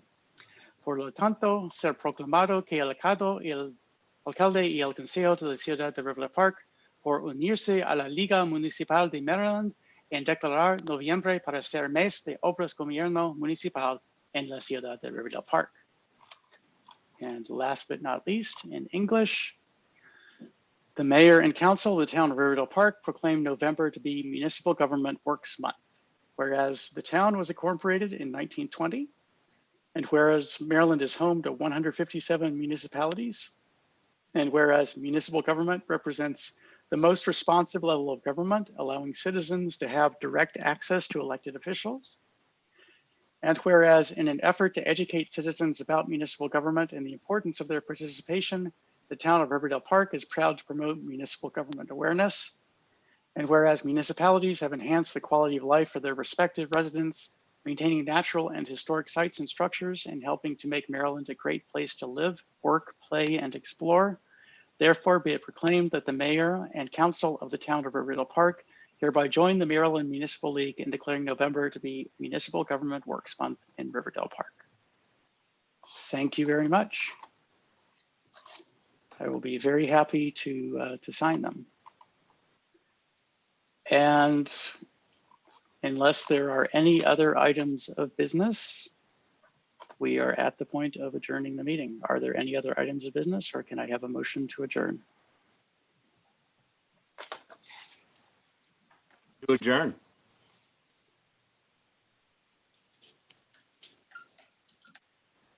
Is there a second to the motion? Second. Sound like it. Okay. Motion was made by Councilmember Dixon, Councilmember Foe, seconded by Councilmember Dixon. The motion to adjourn does not allow debate, so I'll do a roll call vote as soon as I can get the Zoom window up and see who's still here. Councilmember Dixon, Aye. Councilmember Foe, Aye. Councilmember Lingua, Aye. Councilmember Henry is absent, Councilmember Richardson is absent, Councilmember Mayers, Aye. and I abstain. The motion passes 4-0-1. We are adjourned at 9:15 p.m. Thank you all very much, and remember to vote. Thank you, Mr. Thank Mayor you. and council. Good evening, Good night. everybody. Thank you all. Good Thank evening all. you. Good evening.